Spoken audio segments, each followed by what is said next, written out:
So నాణ్యాలు ఇక్కడ కన్ఫామ్గా బిట్ ఎలా అడుగుతున్నాడు అంటే రోమన్ల కాలం నాటి బంగారు నాణ్యాల లేదా శాతవాహనుల కాలంలో ఉన్నటువంటి డిఫరెంట్ టైప్ ఆఫ్ సువర్ణాలు కానీ ఆరు కర్షపణాలు కానీ ఆంధ్రదేశంలో పలు ప్రాంతాలు లభించాయి.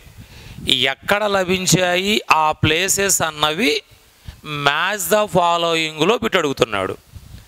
So here you have to be frame your self as a bit. ఇక్కడ మ్యాచ్ ద ఫాలోయింగ్లో ఈ బిట్ అడిగే అవకాశం ఉంది కాబట్టి కొంచెం జాగ్రత్తగా చూడండి. సో శాతవాహనుల కాలం నాటి నాణ్యాలు ఆంధ్రదేశంలో పలు ప్రాంతాలు లభించాయి. What are those places? ఆ ప్లేసెస్ నెంబర్ 1 అత్తిరాల. గుర్తుపెట్టుకోండి, అత్తిరాల. ఈ అత్తిరాల అన్నది ప్రజెంట్ కడప జిల్లాలో ఉంది. సో అత్తిరాల కడప జిల్లాలో. దెన్ కోటిలింగాల. ఈ కోటిలింగాల గతంలో ఉన్నటువంటి ఉమ్మడి కరీంనగర్ జిల్లాలో ఉంది. సో కరీంనగర్ జిల్లాలో ఉంది కోటిలింగాల. దెన్ కొండాపూర్. కొండాపూర్ ప్రస్తుతం మెదక్ జిల్లాలో ఉంది. అత్తిరాల, కోటిలింగాల, కొండాపూర్, దెన్ వినుకొండ. ఇది ప్రజెంట్ గుంటూరు జిల్లాలో ఉంది. దాని తరువాత నాగార్జునకొండ. సో నాగార్జునకొండ. ఈ నాగార్జునకొండ ప్రస్తుతం ఎక్కడుంది? మనకి ఏదర్ తెలంగాణలోని నల్గొండ జిల్లా ఆరు ఆంధ్రాలో ఉన్నటువంటి గుంటూరు జిల్లా. సో మనకు ఆల్రెడీ మీకు తెలుసు Vijayapuri south and Vijayapuri north. Vijayapuri south falls under Guntur, Vijayapuri north falls under Nalgonda in Telangana. Whatever it may be, no controversy here, either Guntur or Nalgonda. So Nagarjunakonda, Vinukonda, Kondapur, Kotilingala, Attirala మరియు and one more very important place Salihundam. So Salihundam ఇది శ్రీకాకుళం అంటాడు. ఈ శ్రీకాకుళం అంటే మనకి విజయనగరం, విశాఖపట్నం, శ్రీకాకుళం అక్కడ కాదండి. ఇది దివిసీమలో ఉన్నటువంటి శ్రీకాకుళం. ఆల్ మీన్స్ శాలిహుండం అంటే దివిసీమ ప్రాంతం. సో శాలిహుండం, నాగార్జునకొండ, వినుకొండ, కొండాపూర్, కోటిలింగాల, అత్తిరాల ఈ ప్రాంతాలలో ఈ శాతవాహనులకు సంబంధించినటువంటి సో మెనీ నాణ్యాలన్నవి లభించాయి. సో ఇక్కడ ఆ ప్లేసెస్ ఏ ఏ జిల్లాలో ఉన్నాయి. This is very very important. Match the following bit. Kadapa జిల్లాలో ఉన్న అత్తిరాల వద్ద రోమన్ల కాలము నాటి బంగారు నాణ్యాలు లభించాయి. అర్థమవుతుందండి. వాటిని మనం ఏమన్నా ఇందాక బిసాంత్. సో కడప జిల్లాలో ఉన్న అత్తిరాలలో రోమన్ల కాలం నాటి బంగారు నాణ్యాలు లభించాయి. ఆర్ ఈవెందో నాగార్జున మీన్స్ గుంటూరు జిల్లాలో ఉన్నటువంటి వినుకొండలో కూడా రోమన్ల కాలము నాటి బంగారు నాణ్యాలు లభించాయి. వీటిని మనం ఏమన్నాం ఆల్రెడీ మీకు తెలుసు. సో బిసాంత్. ఇక రెస్ట్ ఆఫ్ ద ప్లేసెస్లో మనకు సంబంధించినటువంటి నాణ్యాలు లభించాయి. So what are those important places? So Kadapa జిల్లాలో అత్తిరాల, కరీంనగర్ జిల్లాలో కోటిలింగాల, మెదక్ జిల్లాలో కొండాపూర్, గుంటూరు జిల్లాలో వినుకొండ, దెన్ గుంటూరు జిల్లాలో నాగార్జునకొండ అండ్ శాలిహుండం, శ్రీకాకుళం. ఇన్ని ప్రదేశాలలో వీళ్లకు సంబంధించినటువంటి నాణ్యాలు లభించాయి. అయితే out of all these places మనకి మెదక్ జిల్లాలో ఉన్నటువంటి కొండాపూర్లో ఎక్కువ నాణ్యాలు లభించాయి. కనుక దామరాజరెడ్డి లాంటి వాళ్ళు ఈ యొక్క శాతవాహనులు తెలంగాణ ప్రాంతానికి చెందినవారు తెలంగాణ మూలము అన్నటువంటి ఒక వాదం ఉంది. దీనికి మెజారిటీ ఆఫ్ హిస్టోరియన్స్ ఏమన్నారంటే బహుశా కొండాపూర్ ప్రజెంట్ ఇన్ మెదక్ జిల్లాలో ఉన్నటువంటి ఈ కొండాపూర్ అన్నది అది నాణ్యాలను ముద్రించే హెడ్ క్వార్టర్, అంటే మింట్ స్టేషన్ అయి ఉండొచ్చు. అయితే దామారాజిరెడ్డి ఎక్కువగా దొరికినటువంటి నాణ్యాలు శాతవాహన రాయసిముక శాతవాహన సిరిమతో, అంటే సిముకునికి సంబంధించిన నాణ్యాలు ఎక్కువగా కొండాపూర్ లభించబట్టి ఈ సిముకుడు ఈ తెలంగాణ ప్రాంతంలో కొండాపూర్ కేంద్రంగానే పరిపాలన చేశాడు, వీళ్ళకి మూలం తెలంగాణ అన్నటువంటి వాదాన్ని మనకు దామారాజిరెడ్డి గారు తీసుకురావడం జరిగింది. ఎనీహౌ ఇక్కడ కొండాపూర్ అన్నది బహుశా ఈ నాణ్యాలు ముద్రించే హెడ్ క్వార్టర్ అయి ఉండొచ్చు. సో మింటు స్టేషన్ అని ఎక్కువ మంది అన్న వాళ్ళు అభిప్రాయాన్ని వ్యక్తం చేయడం జరిగింది. సో కనుక ఎవరికి సంబంధించిన నాణ్యాలు ఎక్కువగా ఎక్కడ లభించాయి? సో కొండాపూర్లో. ఎవరికి సంబంధించినవి? సిముకునికి సంబంధించినవి. రోమన్ల కాలం నాటి బంగారు నాణాలు ఎక్కువ ఎక్కడ లభించాయి?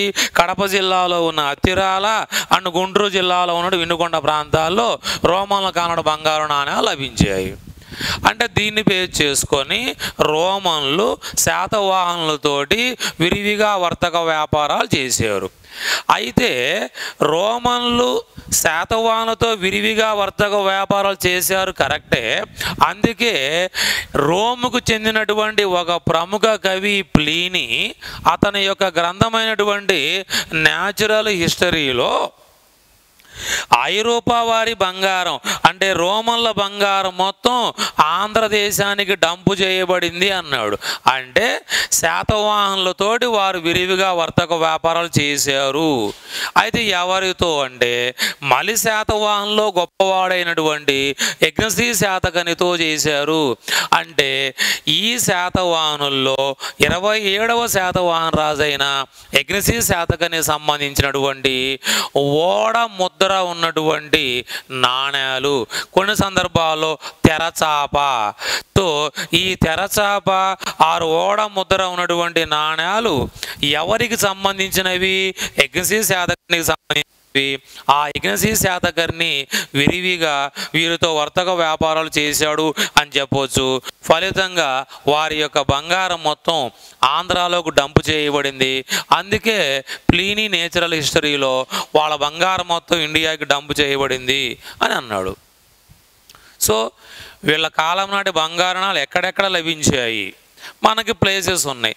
వీటితో పాటుగా ఇందాక శకరాజుల్లో క్షహరాట వంశస్థుడైనటువంటి నహపానుడు, the most powerful ruler of Sakas in the family of Kshaharata, Gautamiputra Satakarni కంటే ముందున్న సోమని శాతవాహన రాజులను ఆయన ఓడించాడు. ఆ శాతవాహన రాజులు ఆయన చేతుల్లో ఓటమిని పొందారు. బట్ గౌతమిపుత్ర శాతకర్ణి అంతటి గొప్పవాడైనటువంటి నహపానుడిని జోగుల్ తంబి యుద్ధములో ఓడించి అతని యొక్క నాణ్యాలపై తిరిగి ఇతని యొక్క ముద్రలతోటి నాణ్యాలను ముద్రించాడు. వాటిని మనం ఏమంటున్నామంటే ప్రతిముద్రిత నాణ్యాలు. దట్స్ వెరీ వెరీ ఇంపార్టెంట్ అండి. What is the meaning of the word ప్రతిముద్రిత నాణ్యాలు? అంటే ఈ నహపానుడు తనకు సంబంధించిన నాణ్యాలు మొత్తం ఎన్నండి? 13,270 నాణ్యాలు. ఈ 13,270 నాణ్యాలు ఎవరికి సంబంధించినవి? ప్రముఖ శకరాజైన క్షహరాట వంశస్థుడైనటువంటి నహపానుడికి సంబంధించినటువంటి నాణ్యాలు. ఈ నహపానుడికి సంబంధించినటువంటి నాణ్యాలలో ఎన్నుండి మొత్తం ఇవన్నాం? 13,270 నాణ్యాలు. The number is very very important. Some of the బుక్స్లో 9,270 ఉంటుంది. సో 13,270 నాణ్యాలలో ఈ అన్ని నాణ్యాలు ఎవరివండి? ఎవరివి నాణ్యాలు? సో నహపానుడు, ఈ నహపానుణ్ణి జోగుల్ తంబి నియర్ బై కడలూరు అంటాడు. ఈ జోగుల్ తంబి యుద్ధంలో ఇతనిని గౌతమిపుత్ర శాతకర్ణి ఓడించి తన ముద్రతో ఉన్నటువంటి నాణ్యాలని తిరిగి తన ముద్రతోటి ముద్రించాడు.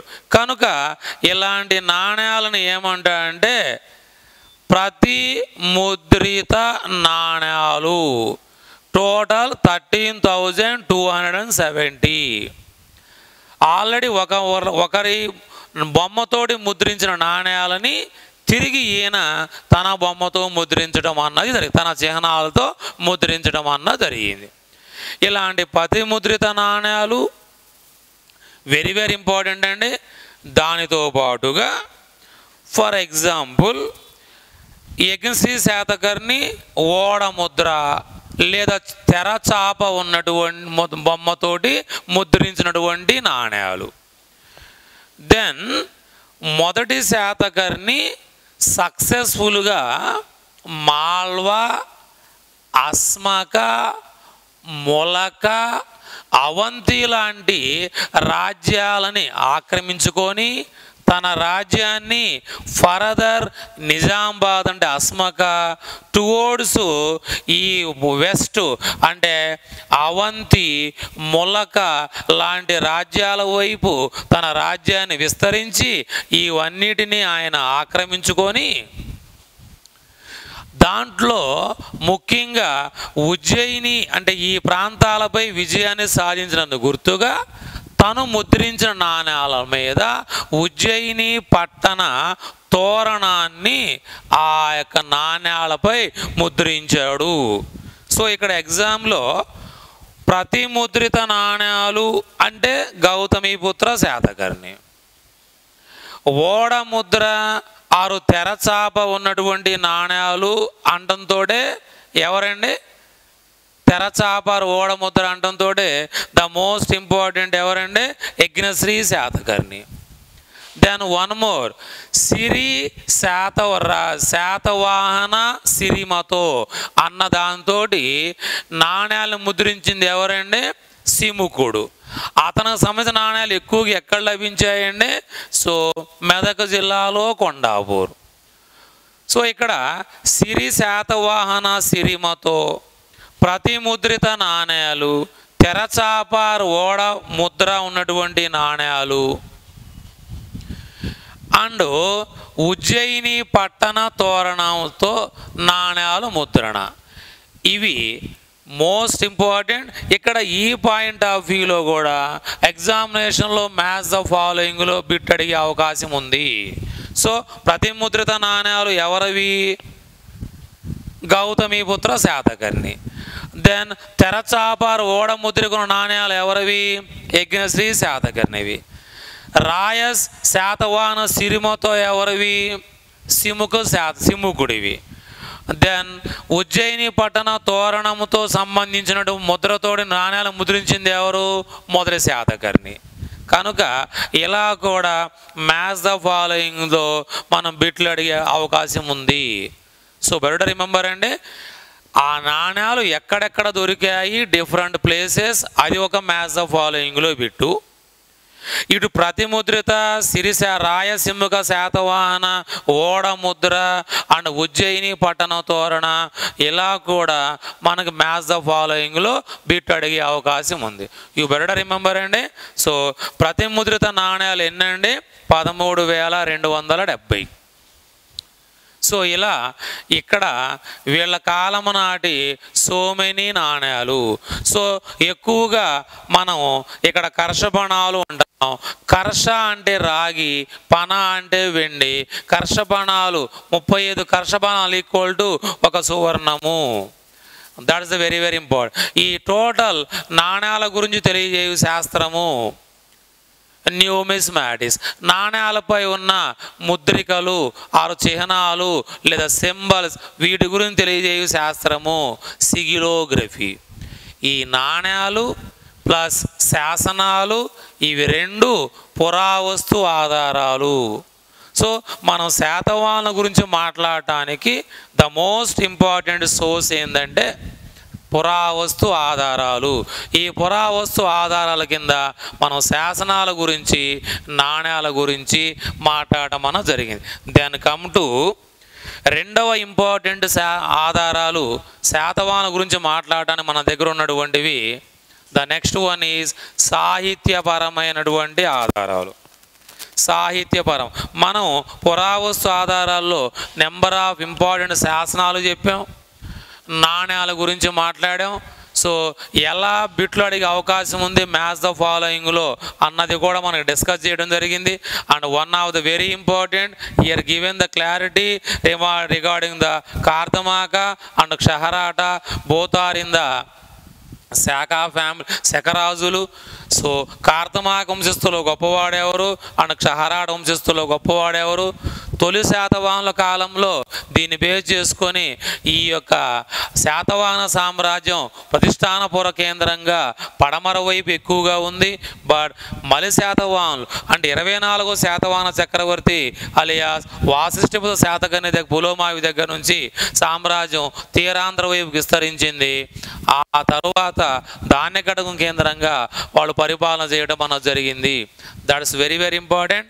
సో కార్తమాక క్షహరాట. అయితే రెండవ రుద్రదాముడు కార్తమాక వంశస్థుడు తన కుమార్తె రుద్రదమనికని ఎవరికిచ్చి వివాహం జరిపాడు? వీళ్ళ మధ్య ఉన్న వైవాహిక సంబంధాల గురించి తెలియజేయ శాసనం ఏమన్నాం? జునాగఢ్ శాసనం. ఆ జునాగఢ్ శాసనంలో ఎవరిని ఈ రుద్రదాముడు దక్షిణా పదపతి అని పిలిచాడు? చాలాసార్లు ఎగ్జామ్లు పెట్టడం జరిగిందండి. సో ఈయన తన అల్లుడు గౌతమిపుత్ర శాతకర్ణి యొక్క చిన్న కొడుకు అయినటువంటి వాసిష్ఠిపుత్ర శ్రీ శాతకర్ణిని దక్షిణాపదపతి అని పిలవడం జరిగింది. So these are very important bits అండి మనకి పురావస్తు ఆధారాల వరకు. నౌ ఈ శాసనాలతో పాటు నాణ్యాలతో పాటు రెండవ ఆధారాలు సాహిత్య ఆధారాలు. సాహిత్య లేదా వాణ్మయ లేదా వీటిని మనం లిఖితపరమైన ఆధారాలు అంటాం. సింపుల్గా ఇంగ్లీష్లో లిటరరీ సోర్సెస్ అంటే గ్రంథ రూపంలో ఉన్నటువంటి ఆధారాలు. All literary sources. ఏంటి లిఖితపరమైన ఆధారాలు? లిపి అన్న తెర మీదకి వచ్చిన తర్వాత, లిపి అన్నది కనుగొన్న తర్వాత వెలుగులోకి వచ్చిన మీన్స్ ఉన్నటువంటి ఆధారాలు సాహిత్య ఆర్ వాణ్మయ ఆధారాలు. సో ఏంటి ఏవంటే రకరకాల గ్రంథాలు కావచ్చు, బయోగ్రఫీస్ కావచ్చు అండ్ ఆటోబయోగ్రఫీస్ అంటే స్వీయ చరిత్రలు, జీవిత చరిత్రలు, గ్రంథాలు, నాటకాలు, ఈవెందో ఈ డ్రామాలు, ఇలాంటి నావెల్స్ ఇవన్నీ కూడా సాహిత్యపరమైన ఆధారాల కిందకు వస్తాయి. సో ఇప్పుడు ఈ సాహిత్యపరమైన ఆధారాల కింద వాట్ ఆర్ ద ఇంపార్టెంట్ గ్రంథాలను మనం పరిగణలో తీసుకుంటే మనం ఫస్ట్ ఇక్కడ ఈ ఆధారాలు సాహిత్యపరమైన ఆధారాల్లో ఫస్ట్ మీన్స్ మతపరమైనటువంటి గ్రంథాలను తీసుకున్నాం. నెంబర్ 1 ఈజ్ మతపరమైనటువంటి గ్రంథాలు. మన ఆర్డర్లో చూస్తే మతపరమైన, ఆ తరువాత మతపరమైన తరువాత విదేశీ గ్రంథాలు, విదేశీ గ్రంథాలు తరువాత స్వదేశీ గ్రంథాలు. ఇక్కడ చూడండి ఆర్డర్లో మనం ప్రిపేర్ అవడం కూడా పురావస్తు సాహిత్య అని 2 ఆధారాలు. పురావస్తులు మనం ఏం చెప్పామండి? శాసనాలు అండ్ నాణ్యాలు. ఇవి 2 దేని కింద పరిగణిస్తున్నామండి? పురావస్తు కింద పరిగణిస్తున్నాం. దెన్ కమ్ టు సాహిత్యపరమైన ఆధారాలు. పురావస్తు అంటే మనం ఏమన్నామండి? శాసనాలు, రెండోది నాణ్యాలు. దెన్ సెకండ్ సాహిత్యపరమైన ఆధారాలు మతపరమైన, దాని తరువాత విదేశీ అండ్ థర్డ్ వన్ స్వదేశీ. అంటే ఈ 3 దేని కింద డిస్కస్ చేస్తామండి? సాహిత్యపరమైన ఆధారాలు. ఇక్కడ మతపరమైన, ఈ మతపరమైన ఆధారాల కింద మనము స్వదేశీ ఆర్ విదేశీ వాట్ ఎవర్ ఇట్ మేబీ ఆ రకరకాల మత గ్రంథాలలో ఈ శాతవాహనులకు సంబంధించినటువంటి ఆధారాలు ఏమన్నా ఉన్నాయా? ఫస్ట్ ప్రయారిటీ మత religious sources. Second one foreign sources అంటే విదేశీ. థర్డ్ వన్ ఈజ్ ఇండజనైజ్డ్ అంటే స్వదేశీ గ్రంథాలు. వీటిల్లో మనం ఆర్డర్లో మాట్లాడదామంటే first one is under the literary సోర్సెస్లో మతపరమైనటువంటివి. ఈ మతపరమైనటువంటి గ్రంథాలను మనం డిస్కస్ చేద్దాం. ఇప్పుడు ఏ రకమైనటువంటి ఆర్ ఏ మతములో ఈ శాతవాహనకు సంబంధించిన సోర్సెస్ చూస్తే దాంట్లో మతంలో కూడా ఫస్ట్ మనది అంటే స్వదేశీ అంటే వైదిక మతం. భారతదేశంలో అతి ప్రాచీన మతం, మొదటి మతం, అండ్ దట్ ఈజ్ కాల్డ్ వైదిక. ఈ వైదిక మతానికి సంబంధించినటువంటి మత గ్రంథాలు. సో వైదిక మతం. ఈ వైదిక మతానికి సంబంధించిన హోలీ బుక్స్ ఏంటి అండి? సో పురాణాలు మరియు ఉపనిషత్. సో ఉపనిషత్ పురాణాలు 18, అష్టాదశ పురాణాలు. ఉపనిషత్ 108. ఇవి రెండు ఏ మతానికి సంబంధించిన గ్రంథాలు? వైదిక మతానికి సంబంధించినటువంటి పవిత్ర గ్రంథాలు. దయచేసి మర్చిపోయి కూడా భగవద్గీత అనకండి. Bhagavad Gita is the holy book of Hinduism. So పురాణాలు and Upanishad both are the religious or the holy books of the Vedic or Vaidika మతం. వేదాలకు అగ్రతాంబూలం ఇచ్చినటువంటి మతం. ఈ వైదిక మత గ్రంథాలైనటువంటి పురాణాలు. పురాణం అనగా బ్రహ్మ, విష్ణు, మహేశ్వరుడు. వీళ్ళల్లో బ్రహ్మకి అండ్ మహేశ్వరుడికి బహుశా అవతారాలు లేవు. వాళ్ళల్లో శ్రీ మహావిష్ణువు, దట్ మీన్స్ సృష్టి రక్షకుడుగా పేరు పొందిన శ్రీ మహావిష్ణువు, ఆయన యొక్క దశావతారాల గురించి మాట్లాడేవి పురాణాలు. ఆ పురాణాలు మొత్తం ఎన్ని ఉన్నాయి? 18. ఆ పురాణాలు number 1 Puranam Brahma, the last పురాణం బ్రహ్మాండ పురాణం. ఇలాంటి పురాణాలు 18లో మనకి అవసరమైనటువంటిది వాయు పురాణం అండ్ విష్ణు పురాణం. ఈ వాయు పురాణం అండ్ విష్ణు పురాణాలలో శాతవాహనుల గురించి మెన్షన్ చేయడం జరిగింది. ఈ వాయు పురాణాలు అండ్ విష్ణు పురాణాల్లో శాతవాహనులకు సంబంధించి ఏం ఇన్ఫర్మేషన్ ఉందంటే, మొత్తం వీరు 17 మంది రాజులు 272 సంవత్సరాల కాలం పాటు సుమారుగా పరిపాలన చేశారు. అంటే వాయు మరియు విష్ణు పురాణాల్లో శాతవాహనుల నెంబర్ ఎంత ఇచ్చాయంటే 17 మంది రాజులు 272 సంవత్సరాలు పరిపాలన చేశారు అన్నాడు. అంటే మనకి 1వ రాజు సిముకుడు, 17వ రాజు హలుడు. అంటే ఆఫ్టర్ హలుని తరువాత ఇక మిగిలిన వారి గురించి ప్రస్తావన లేదు. దెన్ దీని తరువాత the most important Puranam so మత్స్య పురాణం. ద మోస్ట్ ఇంపార్టెంట్ బిట్ అంటే మత్స్య పురాణంలో శాతవాహనుల వంశవృక్షాన్ని గురించి తెలియజేస్తుంది. సో శాతవాహనుల వంశవృక్షాన్ని గురించి మాట్లాడేది మత్స్య పురాణం. ఈ మత్స్య పురాణంలో మొత్తం 30 మంది రాజులు 456 సంవత్సరాల కాలం పాటు పరిపాలన చేశారు. క్రీస్తు పూర్వము 271 నుంచి క్రీస్తు శకం 174 వరకు సుమారుగా 456 సంవత్సరాలు 30 మంది రాజులు పరిపాలన చేశారు అనడానికి మనకున్నటువంటి సోర్స్ పురాణాలు.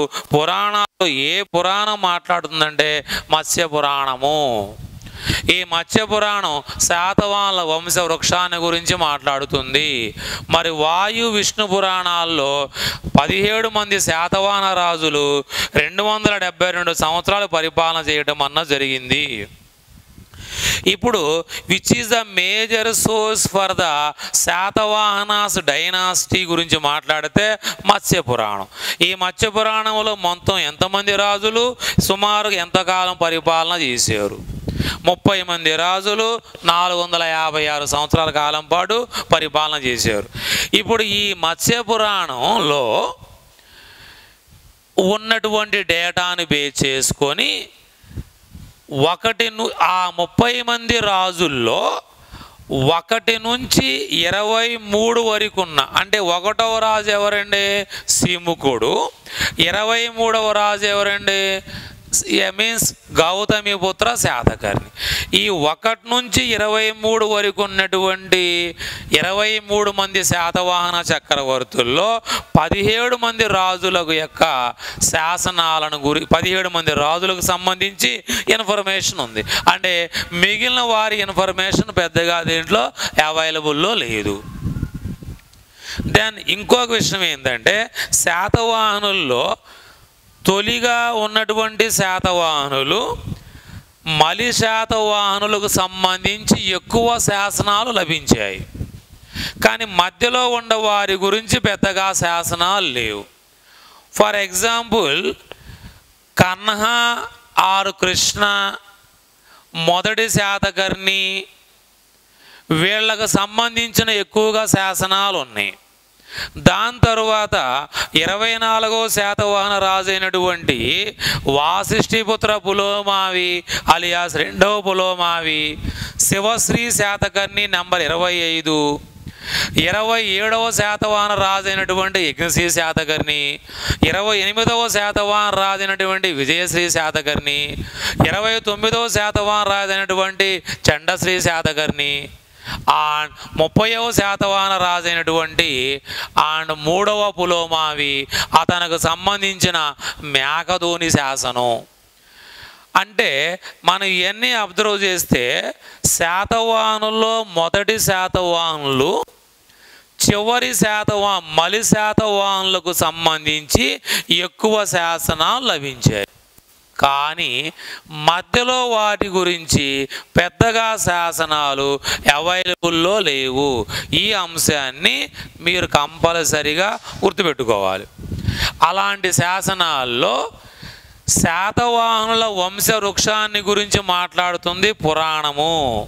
ఏ పురాణం అంటే మత్స్య పురాణం. మత్స్య పురాణంలో మొత్తం ఎంతమంది రాజులు ఉన్నారు, ఎన్ని సంవత్సరాల కాలం పాటు పరిపాలన చేశారు. సో ఏ శాతవాహనులకు సంబంధించి ఎక్కువ శాసనాలు? తొలి శాతవాహనులు, మలి శాతవాహనులు. మధ్యలో వారి గురించి మనకు పెద్దగా డేటా అవైలబుల్లో లేవు, అంటే శాసనాలు పెద్దగా అవైలబుల్లో లేవు. మనం ఇందాక డిస్కస్ చేసాం వాట్ ఆర్ దోస్ ఇంపార్టెంట్ శాసనాలు. ఓకేనండి. సో ఇప్పుడు మనం మతపరమైన గ్రంథాల్లో నెంబర్ 1 పురాణాలు. ఈ పురాణాలు మొత్తం ఏ పురాణాల్లో వీళ్ళకి సమ్ ఇన్ఫర్మేషన్ ఉంది. దెన్ 2 మనకి బ్రాహ్మణాలు. బహుశా మీ అందరికీ బ్రాహ్మణ అంటంతో బ్రాహ్మణులు సామాజిక వర్గం, అంటే బ్రాహ్మణాస్ అన్నటువంటి ఒక సామాజిక వర్గం మనకు ఐడియా ఉంటుంది. ఇక్కడ బ్రాహ్మణాలు అంటే సామాజిక వర్గం కాదండి. బ్రాహ్మణాలు అంటే ప్రార్థన త్యాగాల గురించి మాట్లాడుతాయి. మనకి టోటల్గా ఎన్ని బ్రాహ్మణాస్ ఉన్నాయి? 7 బ్రాహ్మణాస్ ఉన్నాయి. ఆ 7 బ్రాహ్మణాల్లో నెంబర్ 1 బ్రాహ్మణం ఐతిరేయ, లాస్ట్ బ్రాహ్మణం గోపద. సో ఐతిరేయ బ్రాహ్మణం కౌశతకేయ, తాండ్యమాహ, జైమనేయ, తైతిరేయ, శతపథ, గోపద లాంటి 7 బ్రాహ్మణాలు. ఈ 7 బ్రాహ్మణాల్లో నెంబర్ 1 బ్రాహ్మణం ఐతిరేయ బ్రాహ్మణం. ద మోస్ట్ ఇంపార్టెంట్ బ్రాహ్మణం ఏంటిదండి? మొదటిది ఐతిరేయ బ్రాహ్మణం. ఈ ఐతిరేయ బ్రాహ్మణం 7లో నెంబర్ 1 బ్రాహ్మణం. దెన్ ఈ బ్రాహ్మణాల కంటే ముందు వీటికి రిలయబుల్గా వేదాలు ఉన్నాయి. సో మనకు తెలుసు మొత్తం వేదాలు 4: ఋగ్వేద, యజుర్వేద, సామవేద, అథర్వణ వేద. మొత్తం వేదాలు 4 ఉన్నాయి. ఈ వేదాలకు సపోర్టెడ్ బ్రాహ్మణాలు 7 ఉన్నాయి. అంటే ఒక్కొక్క వేదానికి 2 బ్రాహ్మణాలు. ఇలా చూసుకుంటే తొలి వేదమైనటువంటి ఋగ్వేదానికి 2 బ్రాహ్మణాలు, యజుర్వేదానికి 2 బ్రాహ్మణాలు, సామవేదానికి 2 బ్రాహ్మణాలు. అంటే మొదటి 3కి 2 బ్రాహ్మణాలు వచ్చినాయి. లాస్ట్ వేదమైనటువంటి అథర్వణ వేదం, ఈ అథర్వణ వేదానికి ఒకే ఒక్క బ్రాహ్మణం వచ్చింది. దట్ ఈజ్ కాల్డ్ గోపద బ్రాహ్మణం. వాడు ఎగ్జామ్లో ఏ వేదం సింగిల్ బ్రాహ్మణాన్ని కలిగి ఉంది? సో అథర్వణ వేద. ఈ అథర్వణ వేదాన్ని ఆర్యులు సంకలనం చేశారు అన్న ఒక వదంతి కూడా ఉంది. ఈ అథర్వణ వేదంలో నెగటివ్ సెన్స్ అంటే డెవిల్ థియరీస్ అన్నవి దీంట్లో ఉంటాయి. సో ఈ చేతబడులు, వాతబడి అండ్ దయ్యాలు, భూతాలు, మర్రి చెట్ల పూజ, ఇవి ఆల్ దోస్ మనకు అథర్వణ వేదం. సింపుల్గా చెప్పాలంటే మ్యాజికల్ పవర్స్. ఈ తాంత్రిక విద్యలు మనకి అథర్వణ వేదంలో ఉంది. ఇలాంటి అథర్వణ వేదం ఒకే ఒక్క బ్రాహ్మణాన్ని కలిగి ఉంది. దట్ ఈజ్ కాల్డ్ గోపద బ్రాహ్మణ. అండ్ రిమైనింగ్ 3 వేదాలు ఒక్కొక్కటి 2 బ్రాహ్మణాస్ కలిగి ఉన్నాయి. అలాంటి వేదాల్లో నెంబర్ 1 వేదమైనటువంటి ఋగ్వేదము 2 బ్రాహ్మణాలను కలిగి ఉంది. వాటిలో నెంబర్ 1 ఐతిరేయ బ్రాహ్మణం, నెంబర్ 2 చూసుకుంటే కౌశతకేయ బ్రాహ్మణం. ఈ 2 బ్రాహ్మణాలు దేనికి సంబంధించినవి? ఋగ్వేదానికి సంబంధించినవి.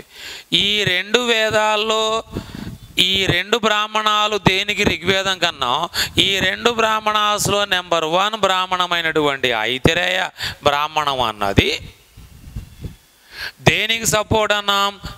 ఋగ్వేదం. ఈ యొక్క ఐతిరేయ బ్రాహ్మణములో ఏముంది? దావోడ్ ఆంధ్ర.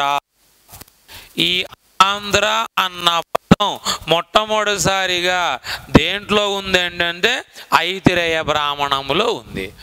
ఐతిరేయ బ్రాహ్మణం దేనికి సపోర్ట్ అంటే ఋగ్వేదం. వాడు ఎగ్జామ్లో ఆంధ్ర అన్న పదం మొట్టమొదటిసారిగా సాహిత్యపరంగా ఎక్కడుంది? ఐతిరేయ బ్రాహ్మణములో ఉంది.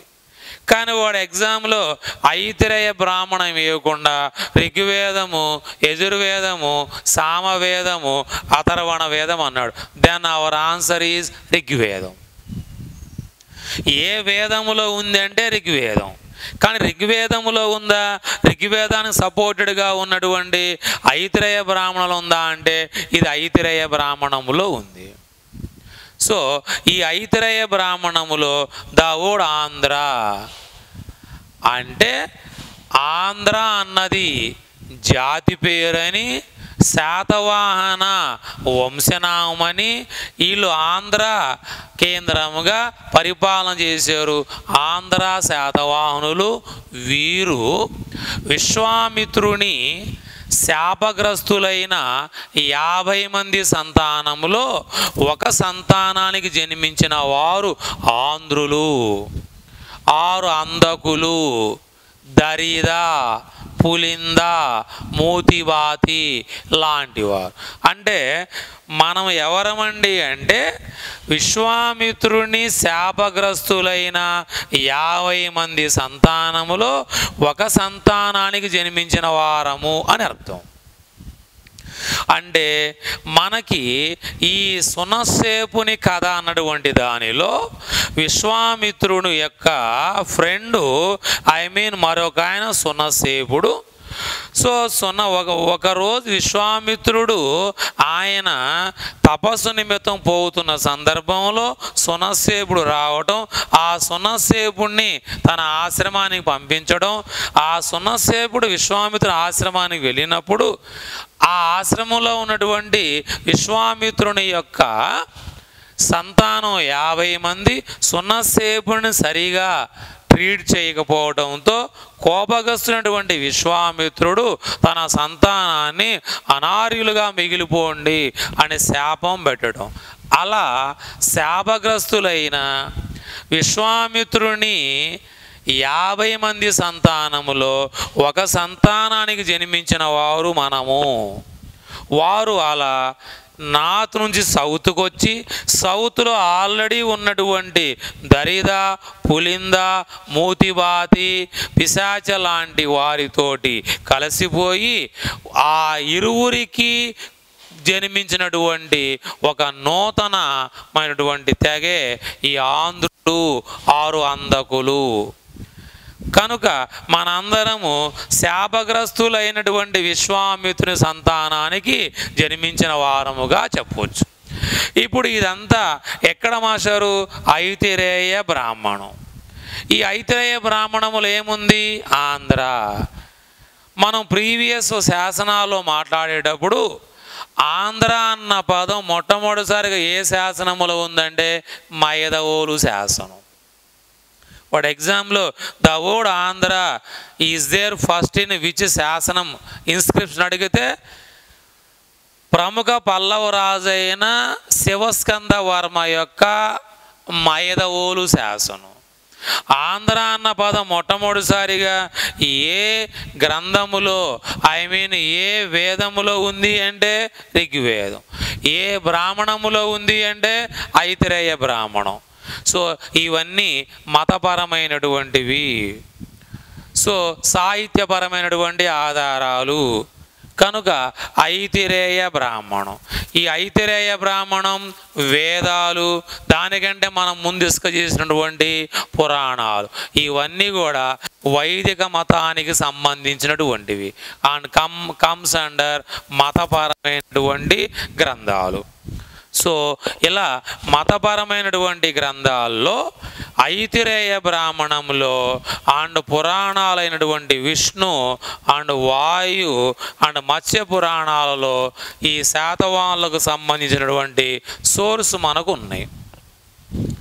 దెన్ 2 ఈ సాహిత్యపరమైన ఆధారాల్లో నెంబర్ 2గా మాట్లాడండి. నెంబర్ 2 ఏంటి మాస్టారు? సో విదేశీ గ్రంథాలు. విదేశీ గ్రంథాలు ద మోస్ట్ ఇంపార్టెంట్. సో మౌర్యుల కాలంలో వచ్చిన మొట్టమొదటి విదేశీయుడు మెగస్తనీస్.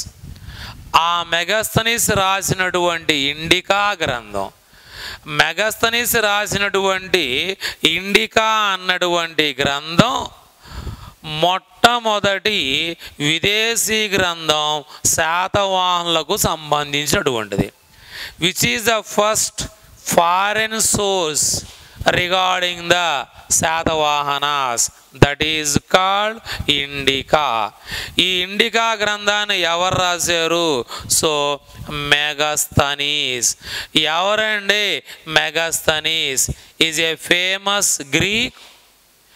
ఈయన he came to the court of Chandragupta Maurya of Maurya dynasty.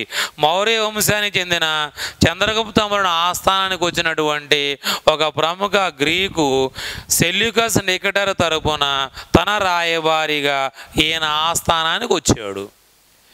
ఈయన రాసినటువంటి గ్రంథం ఇండికా.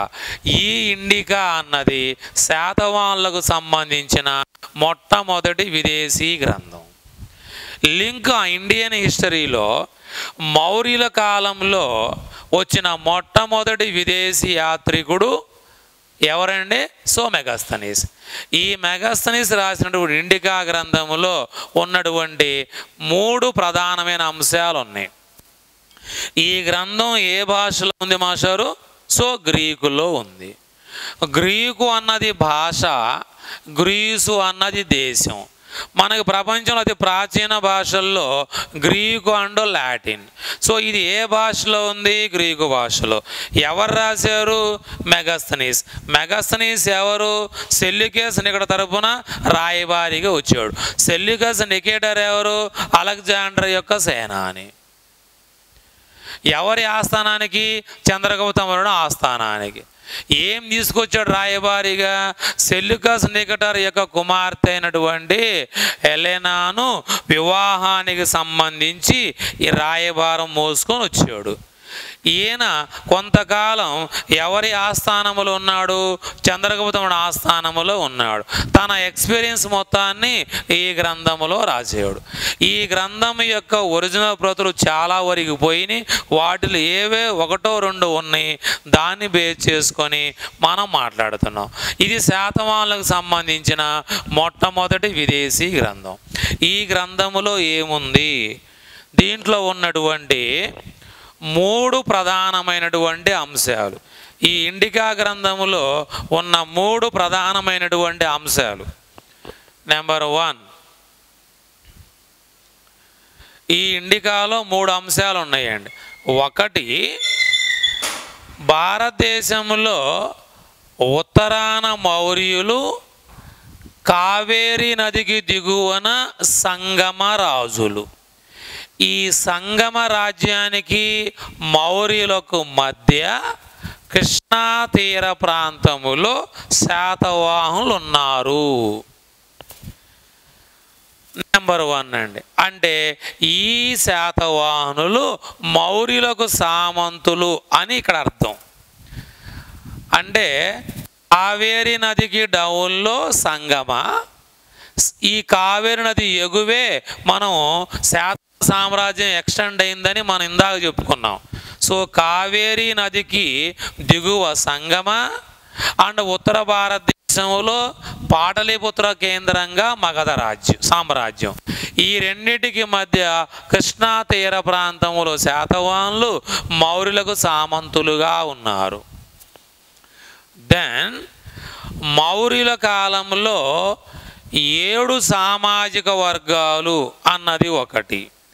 దెన్ 3వది, మౌర్యుల కాలంలో పట్టణ పరిపాలన అలియాస్ నగర పాలన, పాటలీపుత్ర నగర పరిపాలన.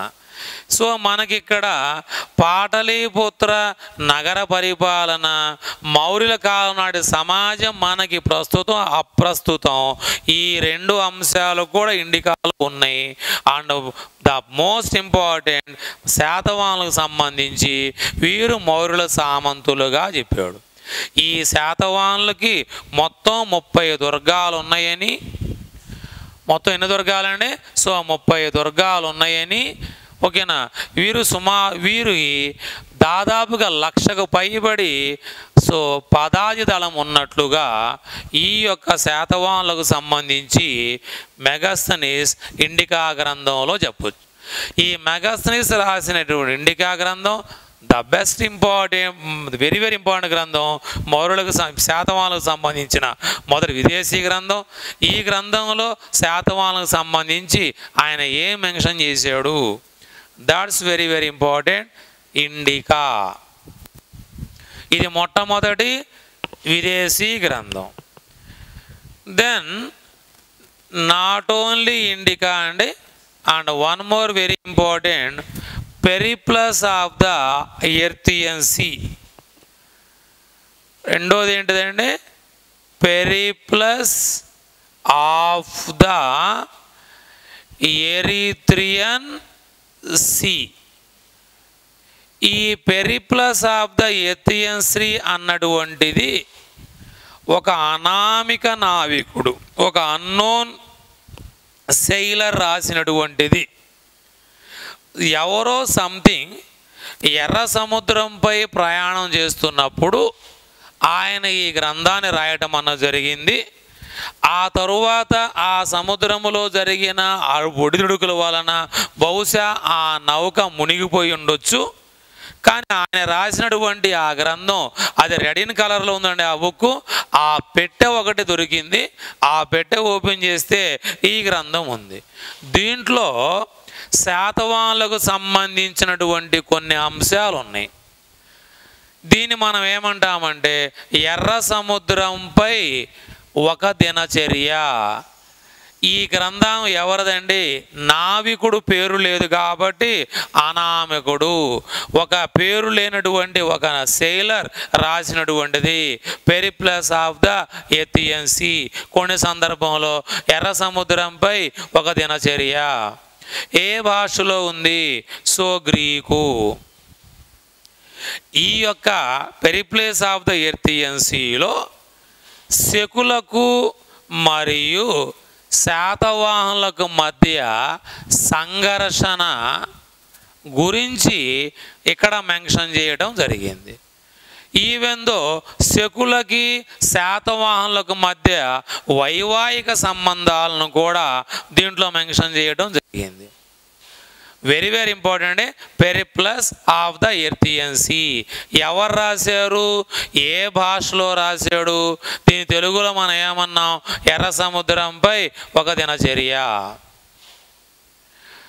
Then and one more very important, ఇంకొక విదేశీ గ్రంథం. ఇది రాసినటువంటి వ్యక్తి ఎవరంటే ప్లీనీ. ఈయన రాసినటు గ్రంథం పేరు న్యాచురల్ హిస్టరీ. ఈయన రోమ్ దేశానికి చెందినటువంటి వాడు, అంటే ఇటలీ. ఇది ఏ భాషలో? లాటిన్లో రాశాడు.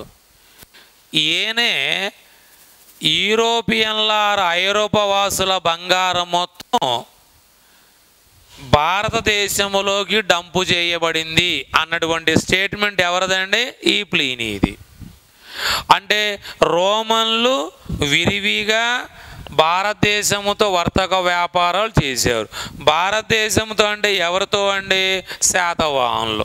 శాతవాహనులు ఎవరితో అండి? యజ్ఞశ్రీ శాతకర్ణి.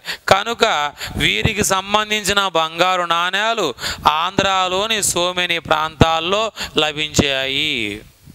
వాటిని మనం ఏమన్నామండి? బిసాంతు, అంటే రోమన్ బంగారు నాణ్యాలు. సో ఈ ప్లీనీ ఎవరు?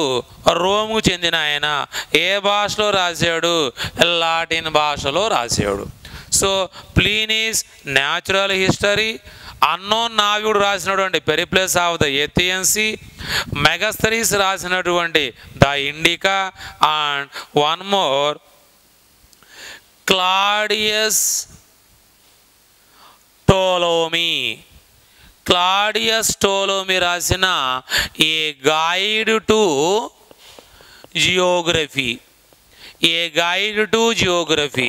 ఈ గ్రంథాన్ని ఎవరు రాశారండి? So Claudius Ptolemy. బహుశా మనందరికీ తెలుసు, క్లాడియస్ టోలోమీ అంటంతో భూకేంద్రక సిద్ధాంతం. భూకేంద్ర సిద్ధాంతం అంటే సమస్తానికి భూమి కేంద్రమని, సో భూమి చుట్టూ సూర్యుడు తిరుగుతున్నాడని తెలియజేసే భూకేంద్రక సిద్ధాంతాన్ని చెప్పినటువంటి వ్యక్తి క్లాడియస్ టోమీ. ఎనిహో ఈయన చెప్పింది తప్పు. ఆ తర్వాత కోపర్నికస్ ఆయన సంతీరిని చెప్పడం జరిగింది.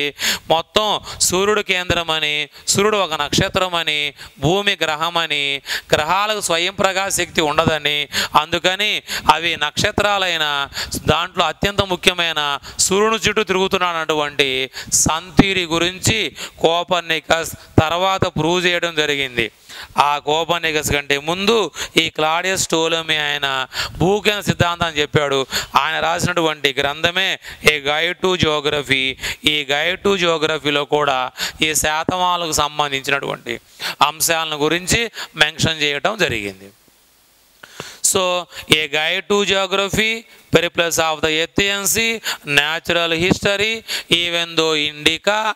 దీనితో పాటు one of the most important one more foreign source విదేశీ గ్రంథం సియూకి. వన్ మోర్ విదేశీ గ్రంథం ఏంటిదండి? సియూకి. ఈ సియూకిని మనం ఇంకొక పేరుతో కూడా పిలవచ్చు, Siyuki, or also known as the Buddhist records, collection of Buddhist అని కూడా పిలవచ్చు. ఈ సియుకి గ్రంథాన్ని ఎవరు రాశారండి? హుయాన్సాంగ్. ఈయన ఎవరండి? ఒక ప్రముఖ చైనా యాత్రికుడు. 7వ శతాబ్దంలో భారతదేశానికి వచ్చినటువంటి ఒక ప్రముఖ చైనా యాత్రికుడు హుయాన్సాంగ్. ఈయన భారతదేశంలో కాశ్మీర్ నుంచి కన్యాకుమారి మధ్య ఉన్న ప్రాంతం మొత్తాన్ని సందర్శించాడు. ఈయన వచ్చింది 7వ శతాబ్దం. ఆ సమయంలో భారతదేశంలో కనౌజ్ కేంద్రంగా ప్రముఖ హిందూ చక్రవర్తి, భారతదేశ పాలకుడైనటువంటి హర్షవర్ధనుడు, ప్రముఖ పశ్చిమ చాళుక్య రాజు అయినటువంటి 2వ పులకేశి, పల్లవ రాజులైనటువంటి 1వ మహేంద్రవర్మ అండ్ ఆయన కుమారుడైన మొదటి నరసింహవర్మ, వీళ్ళందరిని గురించి ఈయన ఈ గ్రంథంలో రాశాడు. ఆ కాలంలో జరిగిన బౌద్ధ మత వ్యాప్తి గురించి ఈయన మాట్లాడటం జరిగింది. సో ఈ యొక్క హుయాన్సాంగ్ ఈయన బోధనల వలన హర్షుడు తరువాత కాలంలో బౌద్ధ మతంలోకి కన్వర్ట్ అవ్వడం, ఏవేందో ఆయన కంటే ముందు ఆ హర్షుని యొక్క సిస్టర్ అయినటువంటి రాజశ్రీ బౌద్ధంలోకి కన్వర్ట్ అవ్వడం, ఇవన్నీ ఇక్కడ మెన్షన్ చేయడం జరుగుతుంది. ఈ యొక్క హుయాన్సాంగ్ రాసినటువంటి సియుకి గ్రంథంలో శాతవాహనుల గురించి కూడా ప్రస్తావించడం జరిగింది. శాతవాహనుల గురించి కూడా ప్రస్తావించడం జరిగింది. యు బెటర్ రిమెంబర్ అండి, హుయాన్సాంగ్ ఎవరి కాలంలో వచ్చాడు, ఏ శతాబ్దంలో వచ్చాడు, ఎవరి గురించి ఇన్ఫర్మేషన్ ఇచ్చాడు, ఆయన రాసినటువంటి గ్రంథం ఏంటిది, ఈ యొక్క గ్రంథంలో ఎవరి గురించి ప్రస్తావించాడు, ఈయనకున్నటువంటి బిరుదు most important, that is called king of the travellers. King of the travellers అంటే యాత్రికులలో రారాజు అన్నటువంటి బిరుదాంకితుడు ఈ యొక్క హుయాన్సాంగ్. ఈయన కంటే ముందు పాహ్యాన్ వచ్చాడు, ఈయన తరువాత ఇస్సింగ్ వచ్చాడు.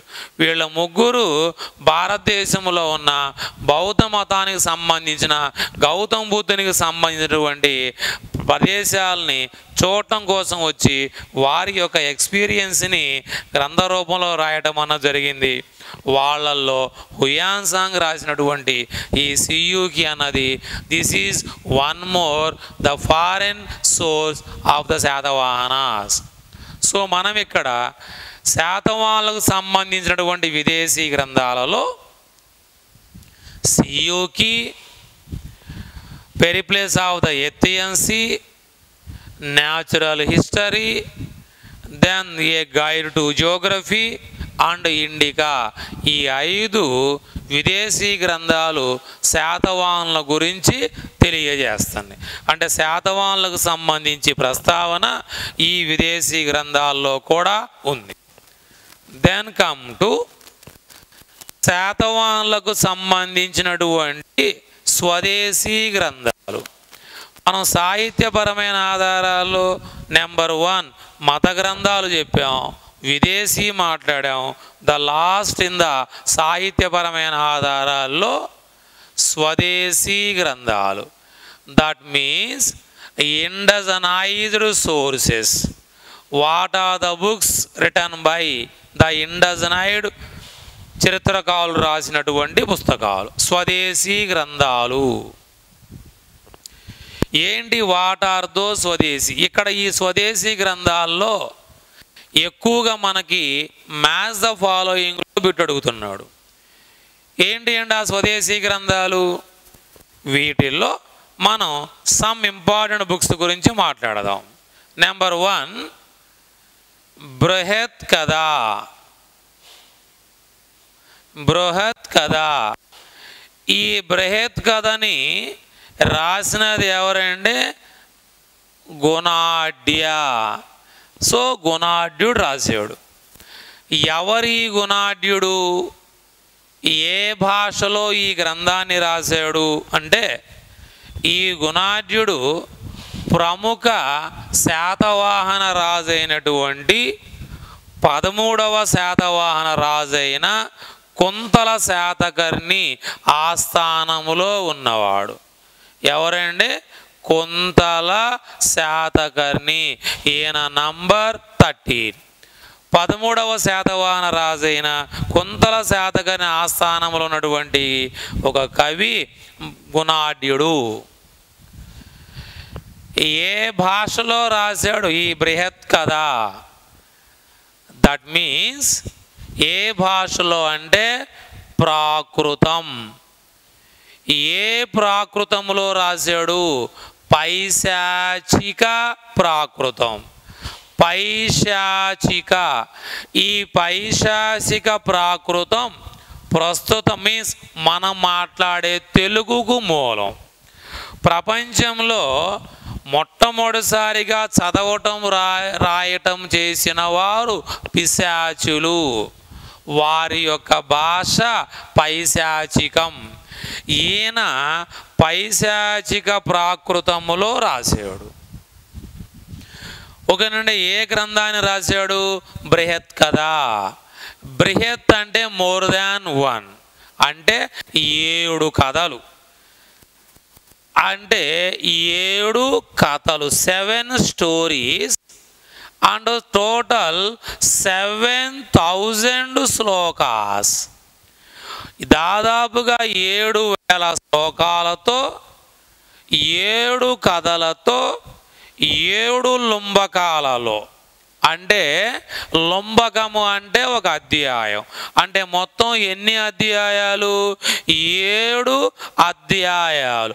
1 అధ్యాయం ఈక్వల్ టు ఒక లుంబకం. మొత్తం ఎన్ని లుంబకాలండి? 7 లుంబకాలు. సో 7000 శ్లోకాస్. ఎన్ని కథలండి? 7 కథలతో. దట్ ఈజ్ కాల్డ్ బృహత్ కథ. ఎవరు రాశారు? గుణాఢ్యుడు. ఎవరి ఆస్థానములో? కుంతల శాతకర్ణి. ఏ భాషలో? పైశాచిక ప్రాకృతంలో. ఇక్కడ just you listen one important story as per our examination. ఈ కుంతల శాతకర్ణి ఒకరోజు తన భార్య అయినటువంటి మలయవతితోటి ఆయన కొలంలో స్నానం చేస్తున్నటువంటి సందర్భంలో ఒక విదేశీ, ఒక సంస్కృతం వచ్చినటువంటి ఒక విదేశీ రాకుమారి ఆమెని ఈయన చూసి మోహించడం, ఆమె ఏదో సంథింగ్ సంభాషించింది ఈయనతోటి సాంస్క్రిట్లో. ఆమెకు సంస్కృతం తప్ప వేరే భాష రాదు. ఈయనకి ప్రాకృతం తప్ప వేరే భాష రాదు. నువ్వు ఒక రాజు అయి ఉండి నీకు సంస్కృతం కూడా తెలియదా అని ఆమె అవహేళన చేయటం.